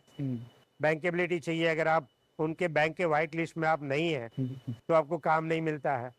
तो काफ़ी इकोसिस्टम होती है ये, वो वारी 10 साल से काम कर ही रही थी और राइट टाइम राइट प्लेस हम लोग थे, उसका एडवांटेज हमें मिला। वारी ग्रुप के CMD हितेश जोशी निकुंज के साथ बातचीत करते हुए बहुत ही जल्दी आप इस कंपनी का IPO भी आते हुए मार्केट में देखेंगे। आगे बढ़ते हैं और बात करते हैं आज के PSU बैंक्स के ऊपर बार बार नजर जा रही है, वीकनेस वहाँ बढ़ती जा रही है। यूनियन बैंक और BOB लेके आई है। BOB काफ़ी चला था नीचे के भाव से, और अब जब PSU बैंक में सब में कमजोरी आ रही है तो ये किस भाव पे री एंट्री का कैंडिडेट बनता है और या फिर फ्रेश शॉर्ट ही बनता है क्या? इनके चार्ट्स BOB और यूनियन बैंक का संतोष जरा देख के बताएं। PSU बैंक ऑफ बड़ौदा की बात करें तो ओवरऑल स्ट्रक्चर बुलिश है, करेक्शन आ रहा है तो एक अब इंपॉर्टेंट सपोर्ट लेवल के आसपास आ गया है।